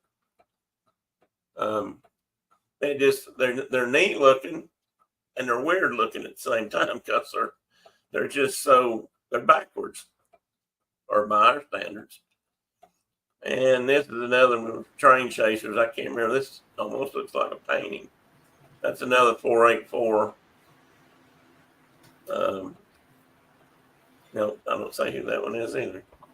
It's been painted up, probably for show and tell. And then, of course, after this, we had a short period of this, or it may be kind of in between. They still ran some of the old ones, and some of these are explained as being Art Nouveau period of time and influence. But this is a locomotive, steam locomotive. And I didn't think they wore steam, but they have been designed, for one, to be that Art Nouveau style of industrial things and more streamlined, so that these trains were faster, and they moved people around the country, or wherever they were going, quicker, and they just looked really cool. And these trains usually had names, like that one's Commodore Vanderbilt. And they were usually special. I guarantee you the tag on that one says something. I mean, they were just different, and usually used on long runs where they, it might be the daylight, which I've got a picture of here. A daylight, they call it the daylight train, which went two places, and they went every day or every other day back and forth running that circuit, kind of like I was saying earlier about California. And there's two more, again, not diesels. These aren't diesels. These are steam. And I don't even know how they did the smoke and stuff on these things, because if you're running a locomotive, a coal-fired, well, some of these are probably oil-fired and didn't need as much of a smokestack by this point. And then when they're all done, this is what happens to them. They end up in a train graveyard, unless somebody pulls one out and restores it, which is very expensive. And they are doing that. I mean, there's a lot of them out there now that do that, including the Disney trains at Disney World. Those trains were found in the Yucatan Peninsula, and they were used to haul sugarcane, I guess, across Mexico, and that's all they had ever done. They were bought. I think they were Baldwin train engines or locomotives. They were bought from Baldwin, taken to Mexico, and they put them on the rails down there in this one company, and that's all they did was haul this stuff back and forth across Mexico. And then they finally deserted them, and when they did and left them, at some point in the 1960s. Or 50s even, maybe, when they found them, but they found some of those and restored them into what you now see at Disney World. Now, they built trains. Disney actually built the trains at Disneyland from scratch. Those are real honest to Pete narrow gauge engines then. Yes, they are. And they built the ones at Disneyland from scratch, partially because out there they made them at, 5/8 real size. And I missed something, Tina. What did we say that was? I don't want to miss the comment. That looks like something that deserves some. As I had a teacher one time that used to say, "Let me expound upon that question." So if you think about it, don't mind sticking in there, and we'll talk about it. Yeah, so they're right, Phil. They're really honest to God ones. And when they built the ones at Disneyland, like I said, they needed to be smaller in appearance. So those are actually 5/8 scale or whatever scale Disney used. And they actually made those in the studio and in the shops at the Walt Disney Studios in California, and moved them to Disney land and put them on the tracks. But at Disney World, they're honest to God rescue trains out of the jungle of Yucatan. But a lot of them ended up like this, and then they got cut up, melted down, turned into something else. You know, a lot of these did get recycled like that, but a lot of them didn't. You still see them sitting sometimes out in the middle of nowhere. I'm not sure. Let me count the wheels real quick. No, wrong wheels. This was a rescue. This train looked like the train we just saw. And some group or somebody said, "Hey, we need to save that." So I'm sure they got a group together. It probably took years to get the money. Just moving one of these trains is a big deal, unless you can physically drive it to your destination. But they completely rebuilt it, and now it's on display. And it says Frisco back here, and I think this one is in California on display. And as you can see, they are numbered.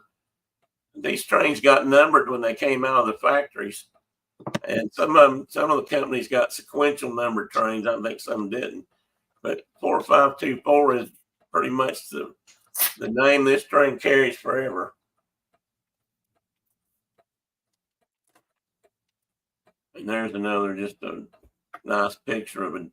That's the Daylight Express right there. In fact, that's Southern Pacific Daylight train, that locomotive, and this may be a running train, but it is on display at this point in this building. But it seems like these are live trains, because I think I've seen this before. I think I've seen this kind of a living museum before. And see, and back to the Disney trains. The Disney trains are unique too, in that they're, if you look at them real close, I think all of them are different wheel setup. The Lily Bell at the top used to be, now some of these names have also changed, but it was hand off that damn thing. I think the Lily Bell was a 2.4, but she was what they called a long rod engine. See how wide the wheels are? These are both drive wheels, and they are connected, but it's a longer rod as opposed to this down here. I'm pointing, you guys can't see. Is this one down here where these wheels are connected by a much shorter rod, and this cylinder right here drives this wheel, which in turn drives that wheel, and the other side's the same way. I don't know which one this is. I can't read it. But of course, I was always like these trains, especially at Disney World. I put these in because of the different styles I wanted. And this front one, I think, is a 242. And it seems like the other one might be well, there used to be 3. I'm not sure how many they've actually run down there right now. They may have cut to 4, or cut to 3, but I think there may be 4. Look that up. It's changed in the last few years. And here we get to why I started thinking about trains to begin with.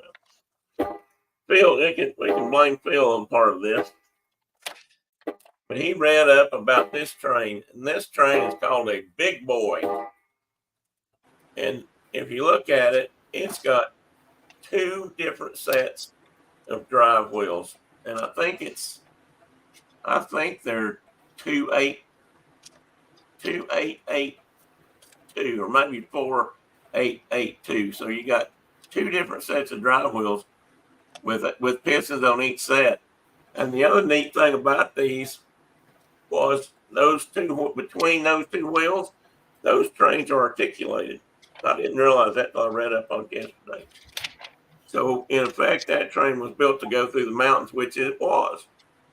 And this was one of the Southern Pacific, I guess, had this train.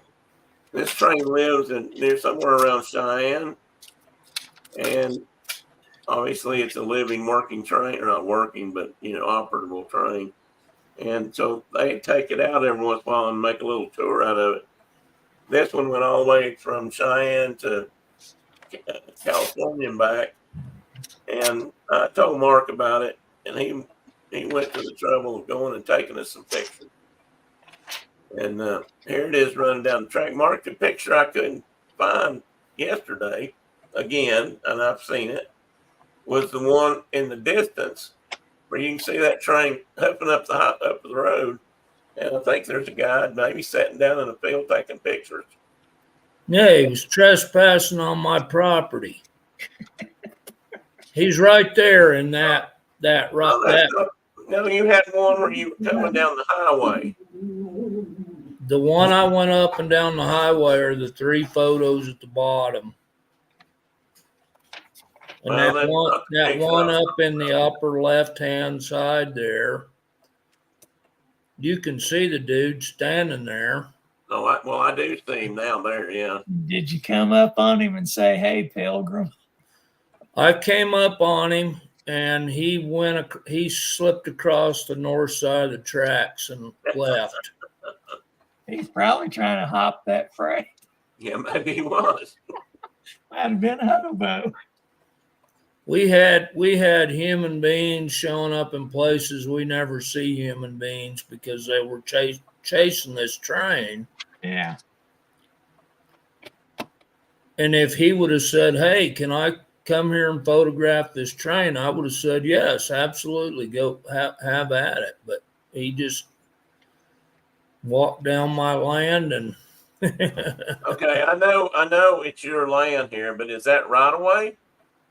I mean, was he on the railroad right away? He's on our property right there. Well, I know your property part of yours is in the right of way though, isn't it?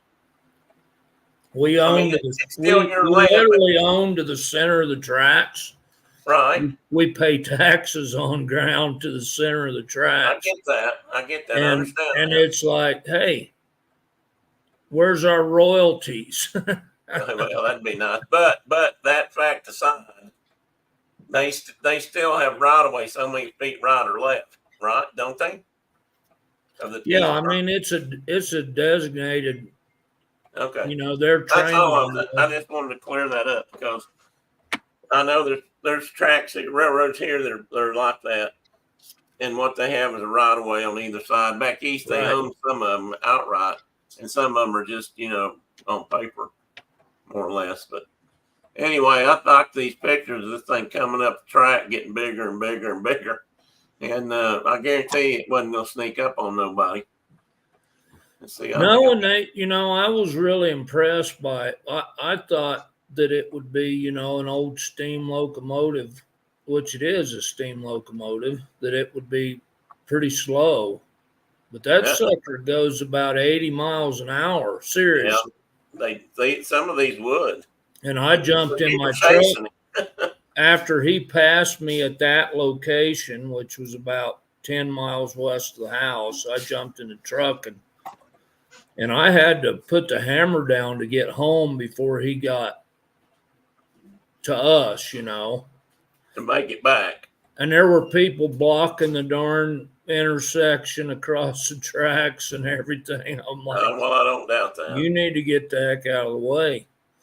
Train chasers are probably about as crazy as bird watchers. And you know what I mean by that. Yeah. When somebody sees a rare bird and it gets put out over the country that there's a rare bird sighting somewhere in some state, the birders just flock to that site to put it on their life list.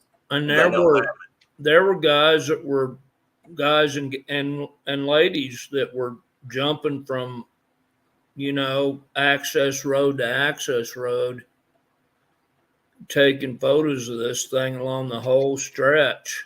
Yeah. And lot of non-resident vehicles, mostly non-resident vehicles. It was a little bit of a circus. I was like, what in the world? Yeah, well, they tend to get that way. Hang on a minute. I had a picture of something, at least in the first batch that you sent me, that I think the ones that I lost, disappeared, whatever. I actually don't see it in this set. But you were on the upper side of the train, and the train was kind of off down below you, And it's one you sent me that said I had to do 90 miles an hour just to get ahead of this thing. Yeah. But that picture, I couldn't find it. We had an awful time with these pictures. Mark had to send them to me 2 or 3 times. I see them, I look at them, I thought I downloaded them, saved them to my cloud or whatever, and then they're gone. I can't figure it out. They just disappeared. Oh, disappeared, excuse me. So, and that just kind of brings us to here. Oops, I didn't do that right. Brings us to here. So I just thought I'd put these 2 pictures. This is Mark, one of Mark's pictures of the big boy leaving town. And look at that caboose.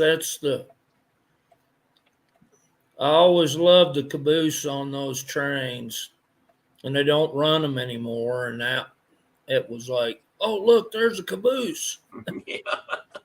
Cabooses are pretty much a thing of the past. Thing of the past. Most of the trains that come by the house here have 2 to 4 engines up front. Yeah. Yeah. And 2 in the back. But yeah, that's because of the incline you've got. And inclines, or if they got to back up and pull forward, or whatever, they have that ability, and it's This other picture that I put at the end is one of those. This is gravity car number 21, and I can't say this correctly, but the Mount Tamalpais and Muir Woods Railroad in California. I've got some more information, a little bit more information about it. Anything else? But they ran. I don't think this is still there, but this was a gravity train. Look at the curves in that sucker. This is a gravity train that ran up and down this mountain or this area for industrial purposes years ago. That got used. Some of these things actually operated up into the 70s. And look at all the folks in that car. Yeah. And if it's a gravity train, I mean, there's got to be somebody on a break. Yeah, I think there were. I think they always had somebody riding the train that could do that. And the thing about this picture is, I'm not sure if it's going up or down. And nor can I figure out what makes it go. I mean, I know going down, maybe it is to some degree. They just shove on it real hard. And look out below. Like a bobsled run. Look out below. Just push on it and then jump in. So anyway, that was most of those pictures. Now I've got some pictures I'd really like to show a few of, if anybody wants to hang around for a few minutes. Rambly Raccoon. Who is Rambly Raccoon?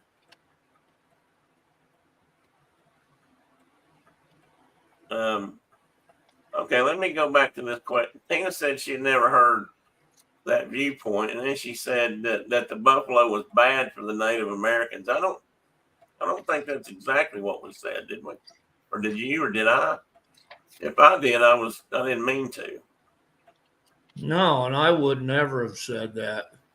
No, the reason that quote and stuff, the reason for that, Tina, was the buffalo were good for the Native Americans, and the white man, the settler, bad for people that didn't like Native Americans. And bad for progress. So there's a lot of history, documented history, that the government, different branches of the government, the Army in particular, wanted the buffalo dead.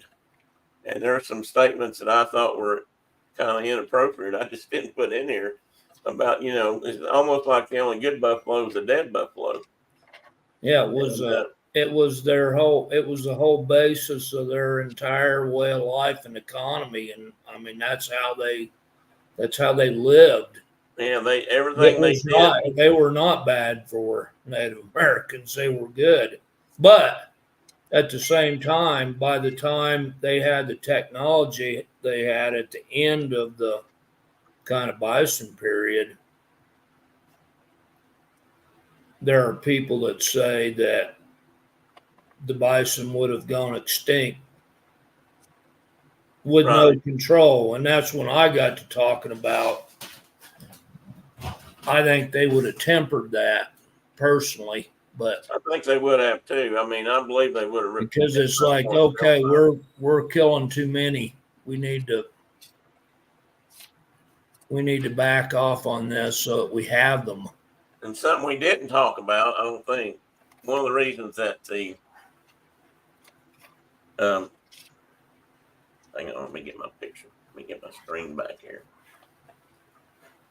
Come on. What is going on? Okay, I've got some kind of computer. Never mind. You guys can't see that anyway. I don't know if we said this or explained it much, but what the railroad did in relationship to the buffalo was it split their migration route. And you see this today in some things in Africa, I believe, still, where they've had the great wildebeest migrations and things have been. You see it here. Well, yeah, you do, but on a smaller scale. But the great herds of buffalo went north to south as weather and graze was available. They put that railroad in, and suddenly that's like they cut it in two. And while sometimes it probably didn't matter. I'd suspect that it was a lot of times it did, especially if trains were going by. And I don't know if it really would have helped, and the cow catchers on trains was kind of a misnomer. But if they put those on there for anything, it was probably not buffalo off the track. Yeah, and I mean they still are pretty hard on wildlife out here. We still have, we'll lose 100 pronghorn in one event because especially in the wintertime, they'll get on the tracks because they can actually walk out of deep snow and walk down the track. And of course those trains, they're coming and they can't just shut them down. Trains don't stop. And it turns into a big old mess. I'm still trying to get this closed so I can see better. Which is why I said, for the most part, I don't like them. Yeah, and I mean Mark's case. I had to deal with a lot of those incidents, and that's not a fun. Yeah, that's what I was going to say. Even today, in front of your house or out near your house, in the wintertime, you have mule deer killed and groups of antelope or pronghorn killed. And in some cases, your own stock. Yeah, my dogs, and then my dogs go out to visit the meat, and yeah, it's. I mean, the guys have talked to over the years, they're as upset about it as I am, and they, the guys that are running those trains, but they just can't. They can't stop. Now, the same thing happens in the rails across Canada. And I don't know if Diana's still here. She probably left, I missed her, or Mike. But, they have a problem with moose. And they can't stop the train to get for a moose. They just. Well, we have them killed right here. I mean, it's just the reality of it. And which is worse, if you fenced it to where they couldn't get across, maybe you're cutting a migration that is crucial to the herd survival. Well, have you seen those land We've faced a lot of bridges? that. Sorry, Phil. They're making these land bridges across highways and stuff for critters. Mark's been involved in some of those. I've helped design and put those in. I wonder if something like buffalo could have figured that out. Underpasses and overpasses. If a pronghorn or a mule deer can, a buffalo could have. They might have had a log jam or a buffalo jam when they went through. He might have had to make them kind of wide, but I think a lot of them would have made it. Because and the other thing it did was not only just think if you lived out in that part of the country as a Native American and you never been around anything like a train. I mean, that had to be the most god awful noise, and it puffed smoke. And I mean, if Native Americans in this country ever believed in something like a dragon, they had to think that was it. And you put that through the middle of this country where they've always lived, it not only cut the buffalo herds, messed migration, but it messed them up too, because they wanted to cross back down to other areas in the wintertime and that kind of stuff. So it's really hard. Well, I can tell you personally, like if you're horseback along that train when the train comes along, or along those tracks when the train comes along, that can get kind of sporty.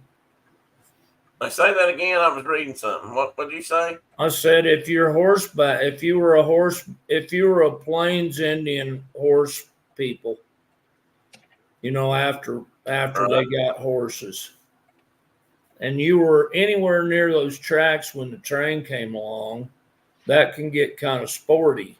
I can tell you that personally. It's yeah, especially again when you think about horses that have never been exposed to anything like that. But yeah, I mean, they were a major disruption. And that's where you look at history sometimes and you say, oh, how do you tell this and really be on? I mean, it was good and bad, economically, and as far as manifest destiny was concerned, it was great. But for Native Americans and really for other people out there, it wasn't so great. Definitely wasn't good for the buffalo either way. I can't get my screens unlocked. We're bringing them back. They're coming back. Yeah, they are. They're coming back. They're coming back. Something else I saw here I wanted to talk about. What was that comment about the pronghorn? Which one? That one? Oh, yeah, that I did. That was it. You have the pronghorn. What? Firing in the deep snow. I'm not sure if that's what she meant. Tracks rather than try to get through the snow. Wouldn't you have the pronghorn firing in the deep snow? She's talking about if the animals are following the tracks. Wouldn't you have the pronghorn firing in the deep snow? I'm not sure what you mean, Tina. Unless you mean they couldn't get through it, or which maybe dying in the deep snow. Maybe that. Plenty of that going on. Well, yeah, that can happen too. I mean, the same reason. I mean, we have this same thing today in a smaller scale, but out there and here, Pennsylvania, New York, if you've got white-tailed deer, you have the potential to hit one with your car or your motorcycle. And I've gotten really close to a couple on my motorcycle. And they'll either cross the road going from point A to point B to get water or whatever, or they'll be out grazing the grass in the middle of the interstate, for example, and they'll wander across there and get run over. Hit the car will hit them. It's, I mean, that's animals, while they can adapt to stuff like that, they're never going to quite figure that out. I don't think. I mean, if you got tunnels and ways they can cross, yes, but that's not always the case here either. So, yeah, and those projects are really expensive. I think it's about $2 million a mile now. Yeah.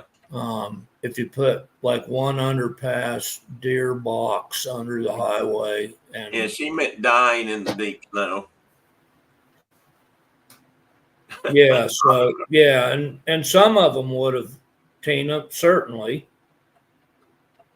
but not all of them. I mean, it wouldn't have been like the entire herd. Like these deals were always mass casualty kind of deals, and one of them was on Christmas night. That was fun. Yeah, you told me about that one. I think 11:30 Christmas night. That was a bad deal.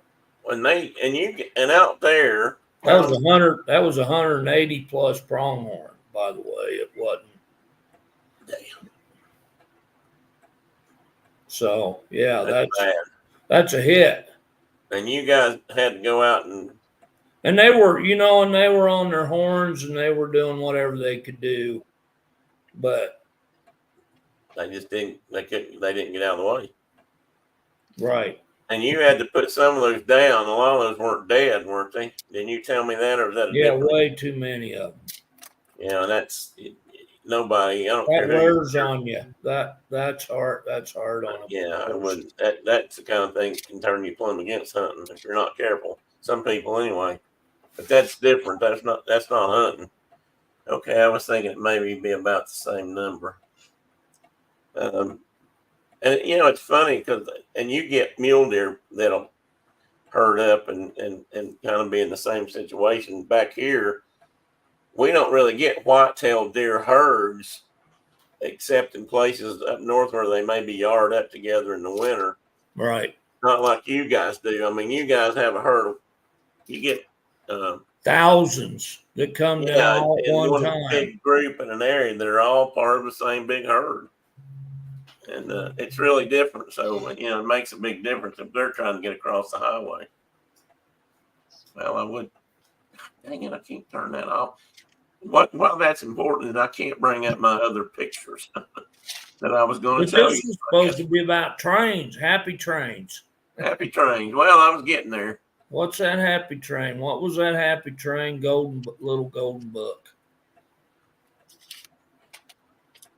Oh, I know what I was going to say. I misspoke earlier. One of those American style, I think it's the first one I showed. It was red. That was actually Tweetsy Railroad, which when I grew up here, it was a theme park area. But it had a train in it that you could ride around the mountain. Still does. Do what? Still does. Still does. Yeah. And was that Silver Dollar City, Gold Rush Junction? No, that was different. Yeah. They had a train too. I rode it. Yeah, a lot of them did. Yeah, Dollywood does to this day. I think Dollywood's actually got 2 locomotives now. But Tweetsy, I always thought was just that a fun theme park kind of thing. But what that really was the company. There was a company that hauled freight in and around the mountains called East Tennessee and Western North Carolina, ET&WNC. Some people called it Eat Taters and Wear No Clothes. And I'm lying, I'm done. And they had a circuit that ran part of East Tennessee, a little bit in Virginia and Western North Carolina through the mountains. And they had a train that came through there on a regular basis that had a whistle that the local people said it sounded more like it was tweeting rather than honking, and that train became known as the Tweetsy Railroad. So it was a real live train being used, and then eventually became, part of that theme park. Another cool thing I thought about that was Tweetsy, which I thought had dissolved and was long gone, when I was living in Nashville, because it'd been years since I'd heard of Tweetsy. They actually started doing something a little different, I guess, to help them stay open. But there's almost no place that you can go in this country to get your steam locomotive worked on. I mean, you just can't drive downtown and park and say, I need my oil changed and the tires checked. So Tweetsy had built over time. Well, Tweetsy was working on when Tweetsy became a different thing and was just part of the, entertainment business or whatever. They were maintaining their own trains or what they had. And then they started maintaining somebody else's trains. And then somebody from Florida would call and say, I've got a locomotive. Could you guys work on it? It would get hauled up there and they'd work on it. Well, over time, they expanded. And I don't know if it's still true, but I about bet it is. They had either the largest or one next to the largest locomotive shop left in the country. And that's where a lot of people take trains. I mean, even Disney World has taken trains to Tweetsy to have them worked on because you can't get it done anymore. So it's like going to Herschel House to get a real rifle built. What? It's like going to, even though he's passed, rest in peace, it's like going to Herschel House to get a real rifle built. Like they were built originally. They got people that do that up there. So, speaking of trains, did you see there's a new proposal out? Maybe it's not new. I just saw it the other day. They have planned high-speed rail all over the country. Well, I haven't seen all the plans. I mean, I've heard about it. There's a map out that shows all the lines that are going to be high-speed rail lines, potentially. And I was excited because one of them, one of the stops is going to be like Salt Lake City. They're coming through Denver and over to Salt Lake. And wow. And it goes right to Cincinnati. Oh hell, you could go home that way. I could like or back home. We could get on a train instead of an airplane, and maybe I don't know how long that takes, but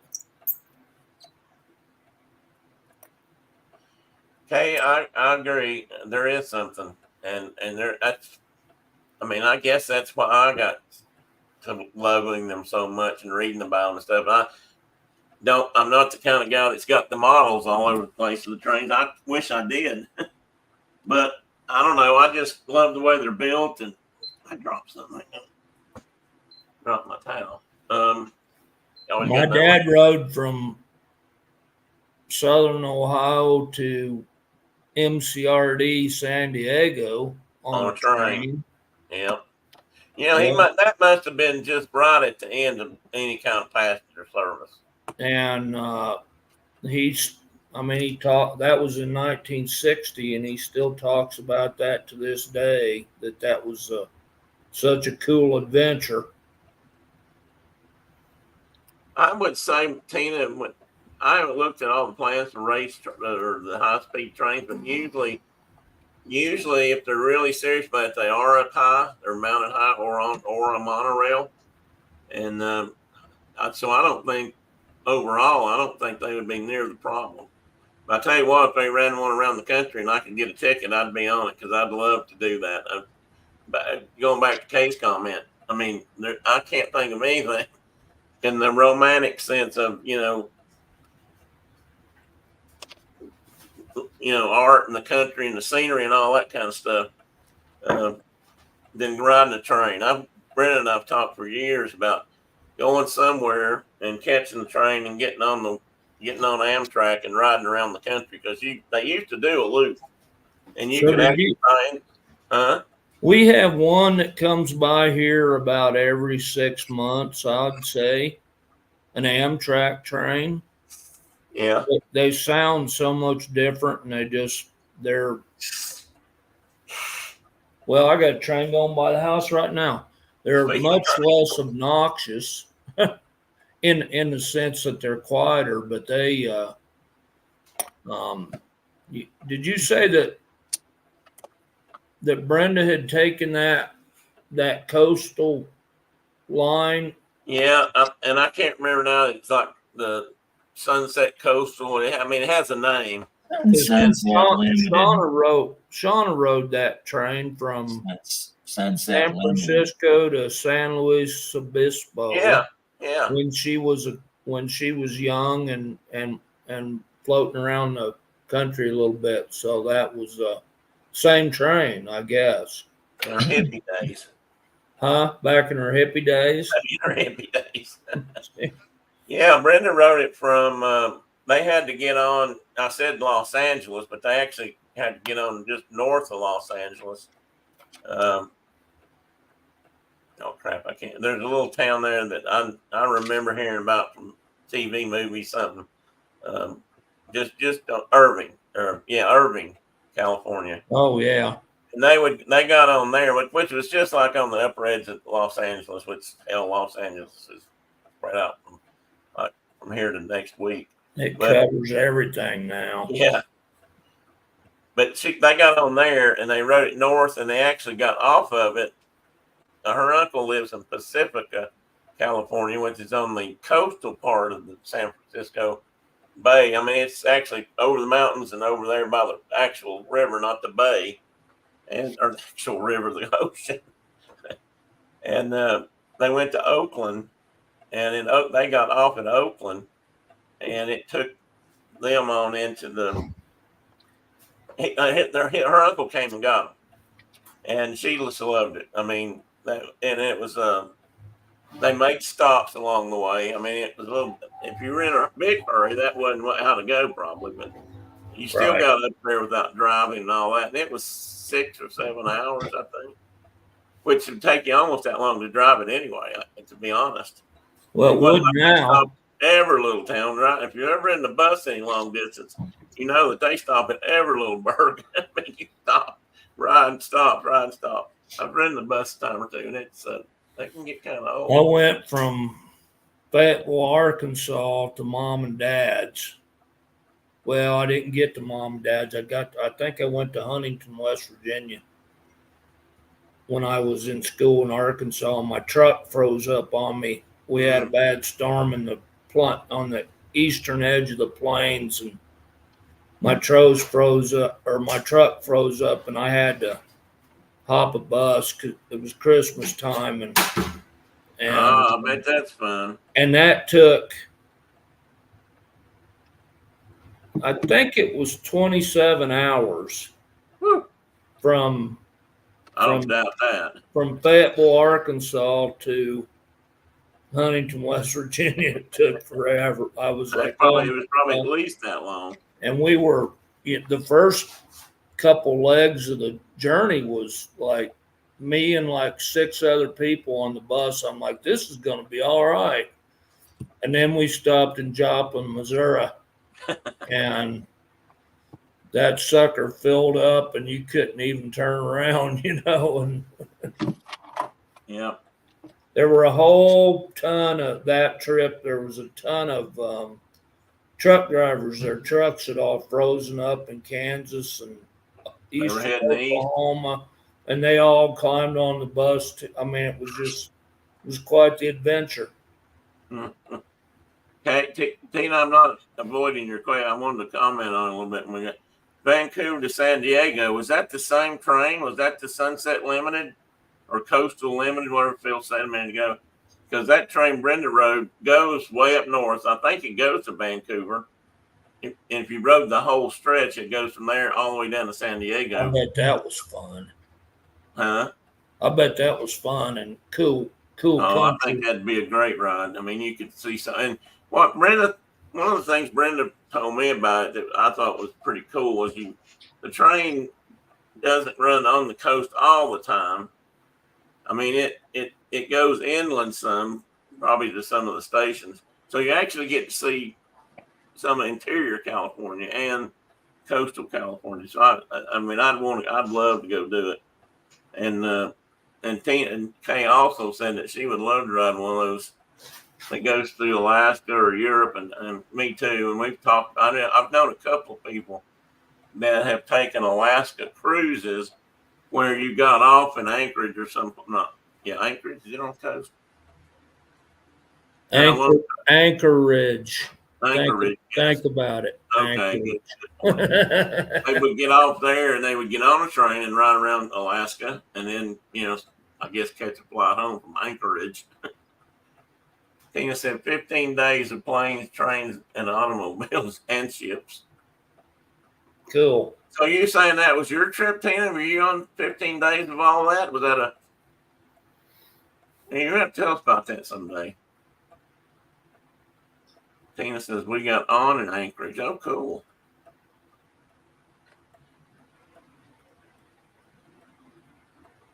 That was, we wanted to do this because there's an automobile train, or they call it the automobile. I think they call it the automobile train, actually. I was going to shorten it to car, but it's not.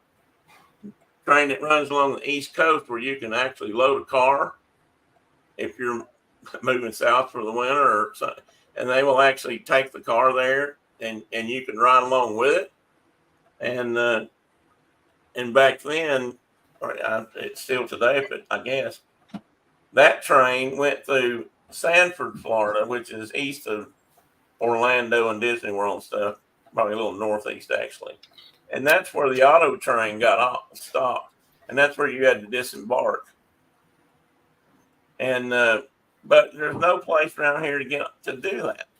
You can't just. The only place we had to drive, 6 hours east. About if I was going to do that, I might as well drive drive to the Florida because I can get there in a little bit longer than that. So but it's also, I found out later that it's also very expensive. I probably wouldn't have done it anyway. Apparently, it costs a lot to have your car loaded on a train taken to Florida.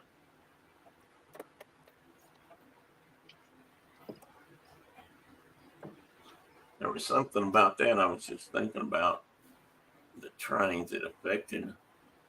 Do you know how fast those high-speed rail run?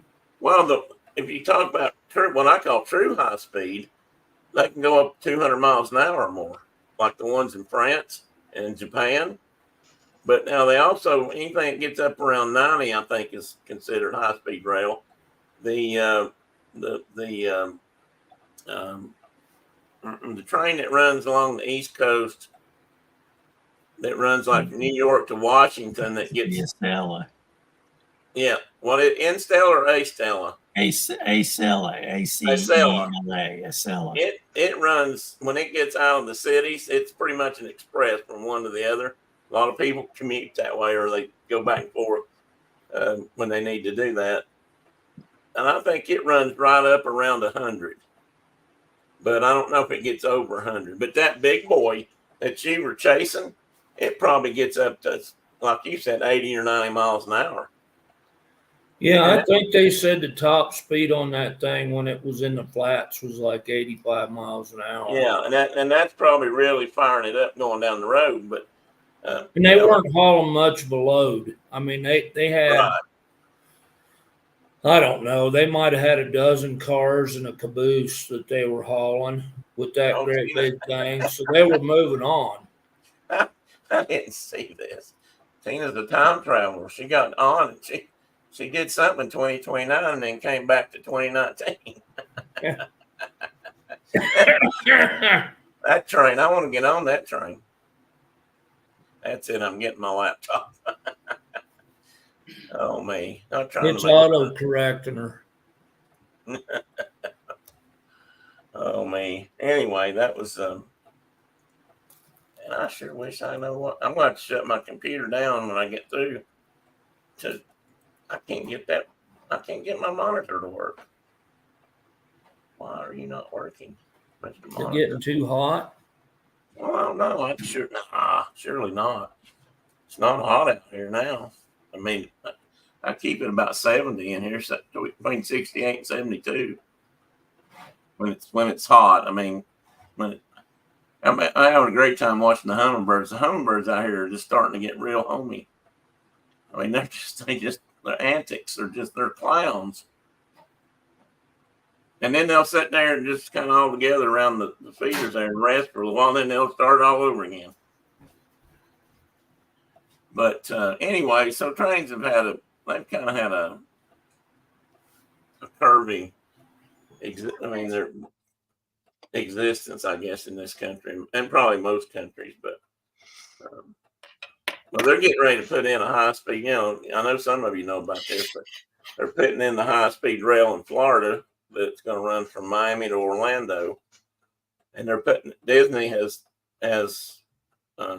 stated that they're going to build a station that's near enough to the parks or the resort area that they can go get you and bring you over to that. And that, I believe I read that train's also going to stop at the Orlando airport. So I'm going to break you in a minute, Tim. I'm leaving. Okay. People are here to pick me up. So, well, enjoy the truck show, buddy. So anyway, that train, I don't know what I don't know what that's going to be as far as high speed. I've not read up on it. Phil, do you know? No, I didn't. That was news to me. I didn't know that. Oh, yeah. Okay. No, I can't remember the name of it, but I think it got funded and it's going to run. I don't know how far up it's going to go past Orlando. I mean, I would assume if they're really serious about it, they'd want to run it. I'm sure DeSantis is taking credit for it. Oh yeah. Right. Yeah, I think it is, Tina. Brightline. I believe that's what they're calling it. And so I don't know. I could look that up real quick and see where all it's going, I guess. You had a aircraft crash fatality in your county yesterday. No, I did not. I didn't. I knew there'd been a crash up here recently. This was yesterday. It's over around Mooresburg. Oh, yes, I did. I heard that, Bill, last night. The dirt track racer guy. So he ran dirt late model stuff, flying around in a J3 that's been out of annual since 2012, and he didn't have a pilot's license. Well, come on, buddy. That's probably going to get you in trouble. You'll have that. You will have that. I've known people that flew with no license, but I wonder what happened. I wonder if something broke on that plane. I don't know. He hit a barn, and yeah. I mean, he smacked it right dead into the barn. I was trying to find the guy that I follow here on Facebook, the air crash guy. Aviation. Let's just put in aviation. There we go. Accidents and incidents. Oh, Tina, there's also a Brightline. I don't know. Maybe we got the name wrong, but there is Brightline line, or part of the Brightline thing is they've broken ground on it. It's high-speed rail connecting Las Vegas to Southern California. In some ways, that's kind of like the one that in Florida that they're hauling it from Miami to the first big huge attraction area where you get a lot of tourism. I get put in Florida.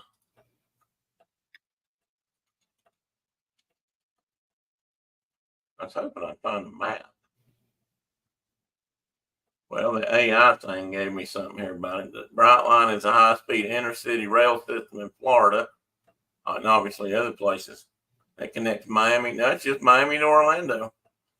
The system also stops in Ventura, Fort Lauderdale, Boca Raton, and West Palm Beach. They're actually already running down in those areas. Did I lose everybody? What was that sound? Did you drop something? I put my phone down. Oh, it must have been what I heard. I thought something else had happened. But anyway, the Orlando thing. Oh, I went to the wrong page. Oh, I went to the wrong page in the all page. They're going to offer 2 ways to ride, smart and premium. Those options include complimentary Wi-Fi and charging outlets in every seat. Well, that'll draw them in. Premium ticket holders have access to exclusive lounges with snacks and drinks, which they don't say whether those are. I bet they're not complimentary. And premium cars have wider aisles for moving around. Well, that'd be nice. Probably charge you more for a window seat. Oh, probably. Brightline stations have touchless turnstiles and allow passengers to scan their tickets. So it's, I mean, in a way, that's part of that. We've done something similar to that in Atlanta. Yeah. I mean, they have that kind of pass system and stuff down there. It may not be as sophisticated, but I mean, I have to admit, I'm enthused about starting to get serious about some more modern freight or modern railroading too, because what we've got's always in bad shape. And I wonder if they're plotting that route to the part of Florida that will remain above water when all the ice melts. Good point. That'd be a way to get out of that lower end's already going underwater when it rains real hard.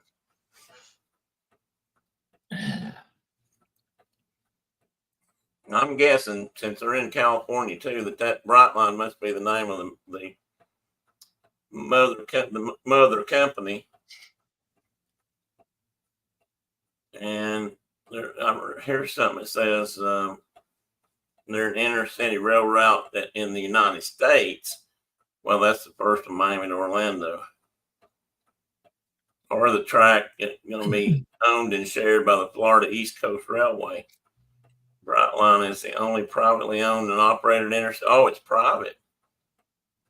I bet they're getting government money to build it. Well, you bet. Yeah, I bet they are too. You know, that's another interesting thing we didn't talk about, and probably shouldn't start that conversation. But I can't think today. I was just thinking about mentioning about how it affected people economically on upper scale and lower scale of the country, and how it put some people out of jobs. You know, just like any other new thing. What are you talking about? The railroad? Yeah, the railroads originally, not this one. I mean, this one might put some bus drivers out of business. Put a lot of Chinese to work. Yeah. Here's high-speed passenger train. Oh, buy tickets today. Let's see where it's at. Oh, I know what I was going to say. I wonder about this, not the whole thing, but I wonder if these trains are going to be on new rail, new track, because they're talking about sharing that line with that East Coast railroad system. So I wonder who is doing what about modifying track. I'd be like a ball team owner. Yeah, I'll bring my train up here if you build me a stadium. Yeah, that might be it. Or did I just read that? Oh, yeah, Florida East Coast Railway. I wonder if I don't know. Maybe they're running on conventional track. It's just updated. Could be. I don't know. I'd have to read more about that. I hadn't got that deep into it, but I just knew they were doing it, and I knew that Orlando was getting involved, or not just Orlando, but Disney. I don't know if they about put that on hold when DeSantis was at war with Disney or not. They might have, because I know Disney had hinted about it earlier, and then for a while there I didn't hear anything, and then this just came out recently that they are going to break ground on it, I guess. So that should be interesting. Interesting indeed. I wish I could just shut down one screen, but it don't work that way. Well, I can. Yeah, I got your book here. Hey, been puzzling over whether I should just mail it to you. It's cheaper than a tank of gas.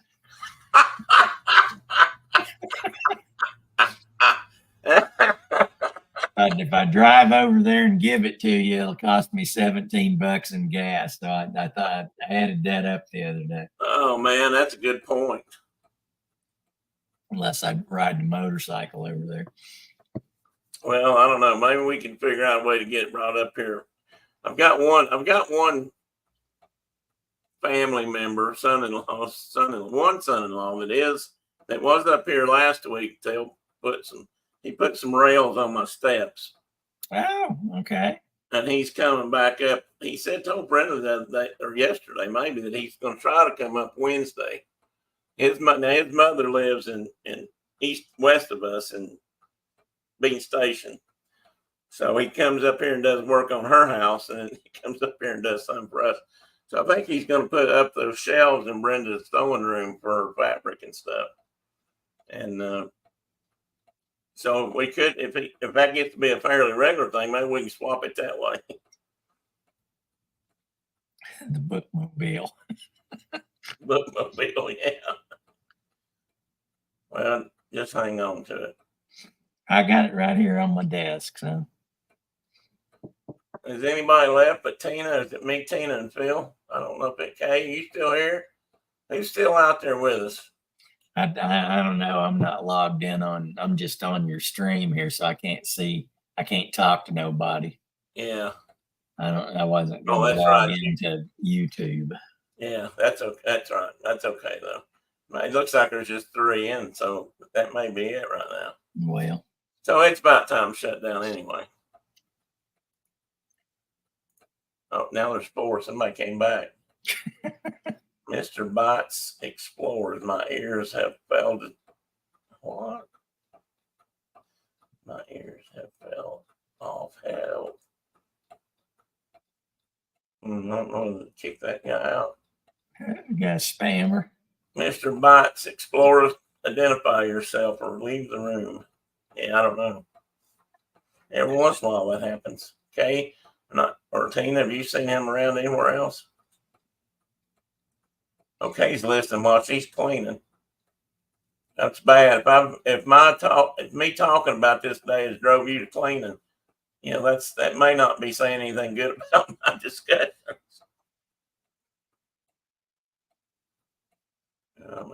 Anyway.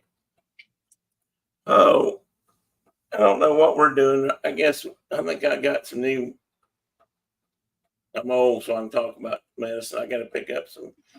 God, we've had an awful time getting our prescriptions and medications and things back where we can actually get them. Stuff gets sent to one pharmacy, then another pharmacy, then another pharmacy. Yeah. Somebody still sent some stuff to Kroger in Knoxville the other day for something I'd run out of, like blood pressure medicine or something. And I needed a fresh prescription. And after me telling them, make sure you send it to don't kill me, Phil, Walmart in Rogersville, they still send it to the Kroger in Knoxville. So we had to get that corrected. Oh no! Oh no! Okay. Well, thanks, Kay. I'm glad it's not just me driving you to. It'd be a little bit like saying I'm driving you to drink. It's like my sister's over in just south of Liverpool, England this morning. Oh, she is? Yeah, her and the widowed sister-in-law are on a Scotland, England, Wales trip this week. I didn't realize that. But bus ride.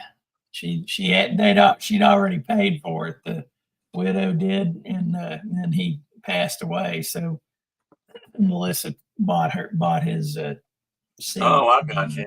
Yeah. She wanted to go over there. So did you say she's over there, and she's over there, and then last night her Lee's daughter, oldest daughter, come down with appendicitis, and she's getting worked on today and getting the appendix out. So Melissa's worrying about that. Oh, yeah. So they're going from England to Wales, and then they went from Edinburgh, and they were in York yesterday, and now she's in Chester, England, which is just below Liverpool. Oh, okay. So I'm looking at her on Find My Friends here. So I'm not sure where she's going. I think this is like 7 days. I'm not sure how long they're over there, but she left. She left Tuesday night, so that would be interesting. I think I'd probably enjoy that, even though I'm not necessarily that crazy about England. But that's beside the point. I shouldn't say that. I watch British TV all the time. But yeah, that'd be cool. I'd like to go on a trip, especially if I got to spend some time in Scotland looking around. I'm still fascinated by that country and how open some of it still is, amazingly. I guess that's because so much of it was owned by the royalty all those years. I don't know. Yeah, it makes you wonder. Yeah. Because it certainly isn't that way once you get down to the part of England where London's at. Oh, me. Well, Phil, thanks for joining us. Oh, I know what I was going to say. I got to go. Brenda and I got to discuss this, but one of my last uncle passed away. I guess it was Friday. This one of the ones that blew out the wall in the stadium? No, those have got them. Unfortunately, they're all gone. I think there's one I've lost track of, but I think he passed away. No, this is on Dad's side. I think this is Dad's youngest brother. I think. Did he live up on that road that she was driving around backside of Greene County there that day I was with you? Probably. You drove out that little crooked ass road, and we he said so and so used to live here and so lived Yeah, here. And, yeah. yeah. That was sweet. Well, in fact, Uncle Allen's the one that passed away. He used to live in. He worked for Swift Meatpacking for years and years and years. I don't know what he did. He wasn't a meat packer, but he was some kind of office employee or exec. I don't know. Up north or down here? Up Down north? here. Down here. Yeah, it was. I'm trying to think where they were based at though. Might have been Bristol. I'm not sure. But once that was over, they moved back to the farm because they had a piece of land just like Dad did, and built a house, and they've lived there since, and they've been there quite a long time now. And how time flies when you get old. And then Dad let him have his piece or sold it to him. Looking back on it, I wish I'd realized, they hadn't bought that or something. I'd like to have had that. But the good thing about it is, and probably the reason he did it, was that whole part got put into like a conservative green belt type thing. So it can never be developed, which I thought was great because it certainly got developed all around it now. Kind of like nature conservancy stuff. Yeah. And if you can get that designation, it protects it. So nobody can go in there and just sweep in and plow it up and put in a subdivision. And I thought that was great. I actually looked at, I asked about it, see if there was any of it that I could put a house on or something, or even a double wide. It was all pretty much taken at this point, and I didn't want to get involved in any interfamily politics. So I said, that's good. Yeah, sounds like Mom's brothers. I mean, I don't even know who lives. Here's another thing. There is a little piece there that Mom and Dad owned. I guess it was part of Dad's originally. And I'm going to guess maybe an acre, maybe less. I don't know. They built their first house there. And that's where I lived. That's where I grew up. My early years were there. I was born in Greenville. And but I was born at the hospital, not out on the farm. And when Dad had to start moving around to all different jobs, related to free service, and we moved from town to town to town to town until he finally settled in Johnson City because he had to go travel to do audits and things all the time. But anyway, they moved out, and for a long time they rented it, I think, and then they sold it. And there is a lady that owns that piece. It's not in the family, and I don't know about where my aunt and her sons had some property that was down the road on the other side, and I don't know if that's been sold outside the family or not. I hope not. I hope it's still in the family and maybe part of that green space just in case. But I don't really know who all owns that. My Aunt Jean and her two boys. And for all I know, her grandson children may even have part of it. Like I said, I hope it's still in the family somewhere. But they're going to do visitation Monday. When she first said Monday, my first thought was, well, I have to get Monday off. Oh, that's a waking dream there. I usually have nighttime dreams about work. And golly, hear this? They're gonna do visitation. Let me look at it. Is it over in Greenville? They're gonna have visitation and then have a service. My Aunt Molly. They're going to do from 4 to 7, 3 hours of visitation, which he may have a lot of visitors. I don't know. And then they're going to do at 7, they're going to do a service. Juana is probably not going to stay for that. If I've been there any length of time during visitation, I'll be done. My hind parts won't take that. Unless they got real cushy seats. You don't need to be washed in the blood any longer. No, I don't. And then they're going to do a graveside service Tuesday. I don't know. We'll see if we want to go up for that. But you know, I want to pay my respects, and I always liked Alan. His two boys played ball. His oldest son was 1 year older than me, and the youngest son, I think, was Tommy's age. And they both played baseball. I'll never forget, one of them showed up at a family gathering. I don't remember if it was David or his sons were named David and Robert. I don't know which one it was, but he showed up at a family thing. And a couple of days before, he had been hit it with a ball. And I guess this was probably when they were old enough that people were actually throwing kind of hard. And before that ball hit him, it left some marks, stitch marks. I thought, wow. I'm sure they went away, but yeah, the dude was throwing some heat there. Yeah. So anywho, well, guys, I'm going to turn everybody loose. Phil, don't go anywhere yet. All right. I'll shut the stream down, and then I want to talk for a minute. I hope you have a good day, Kate. Don't take a break, drink some nice, soft drink or some nice drink that you like down in South Carolina or whatever, Toddy. Tina, if you're listening out there, you guys have a great day. I hope you and Chuck have good plans or fun plans. And anybody else that is, I hope everybody has a great day. Thanks for coming by. Thanks for sticking with me. And I'll get my mojo back to where I can actually do these things a little slicker eventually. Right now, I just seem to be falling all over myself still. I'm still mean to send your coffee and seeds.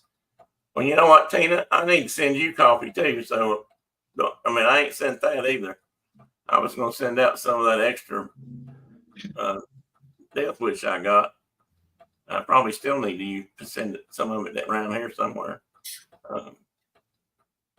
Take it to the volunteer fire department or something if they got grinders. Everybody don't have grinders, so. And my coffee's always beans. Thank you, Tina. You guys have a great day. I'm going to sign off now. Everybody have a great weekend. Bye-bye.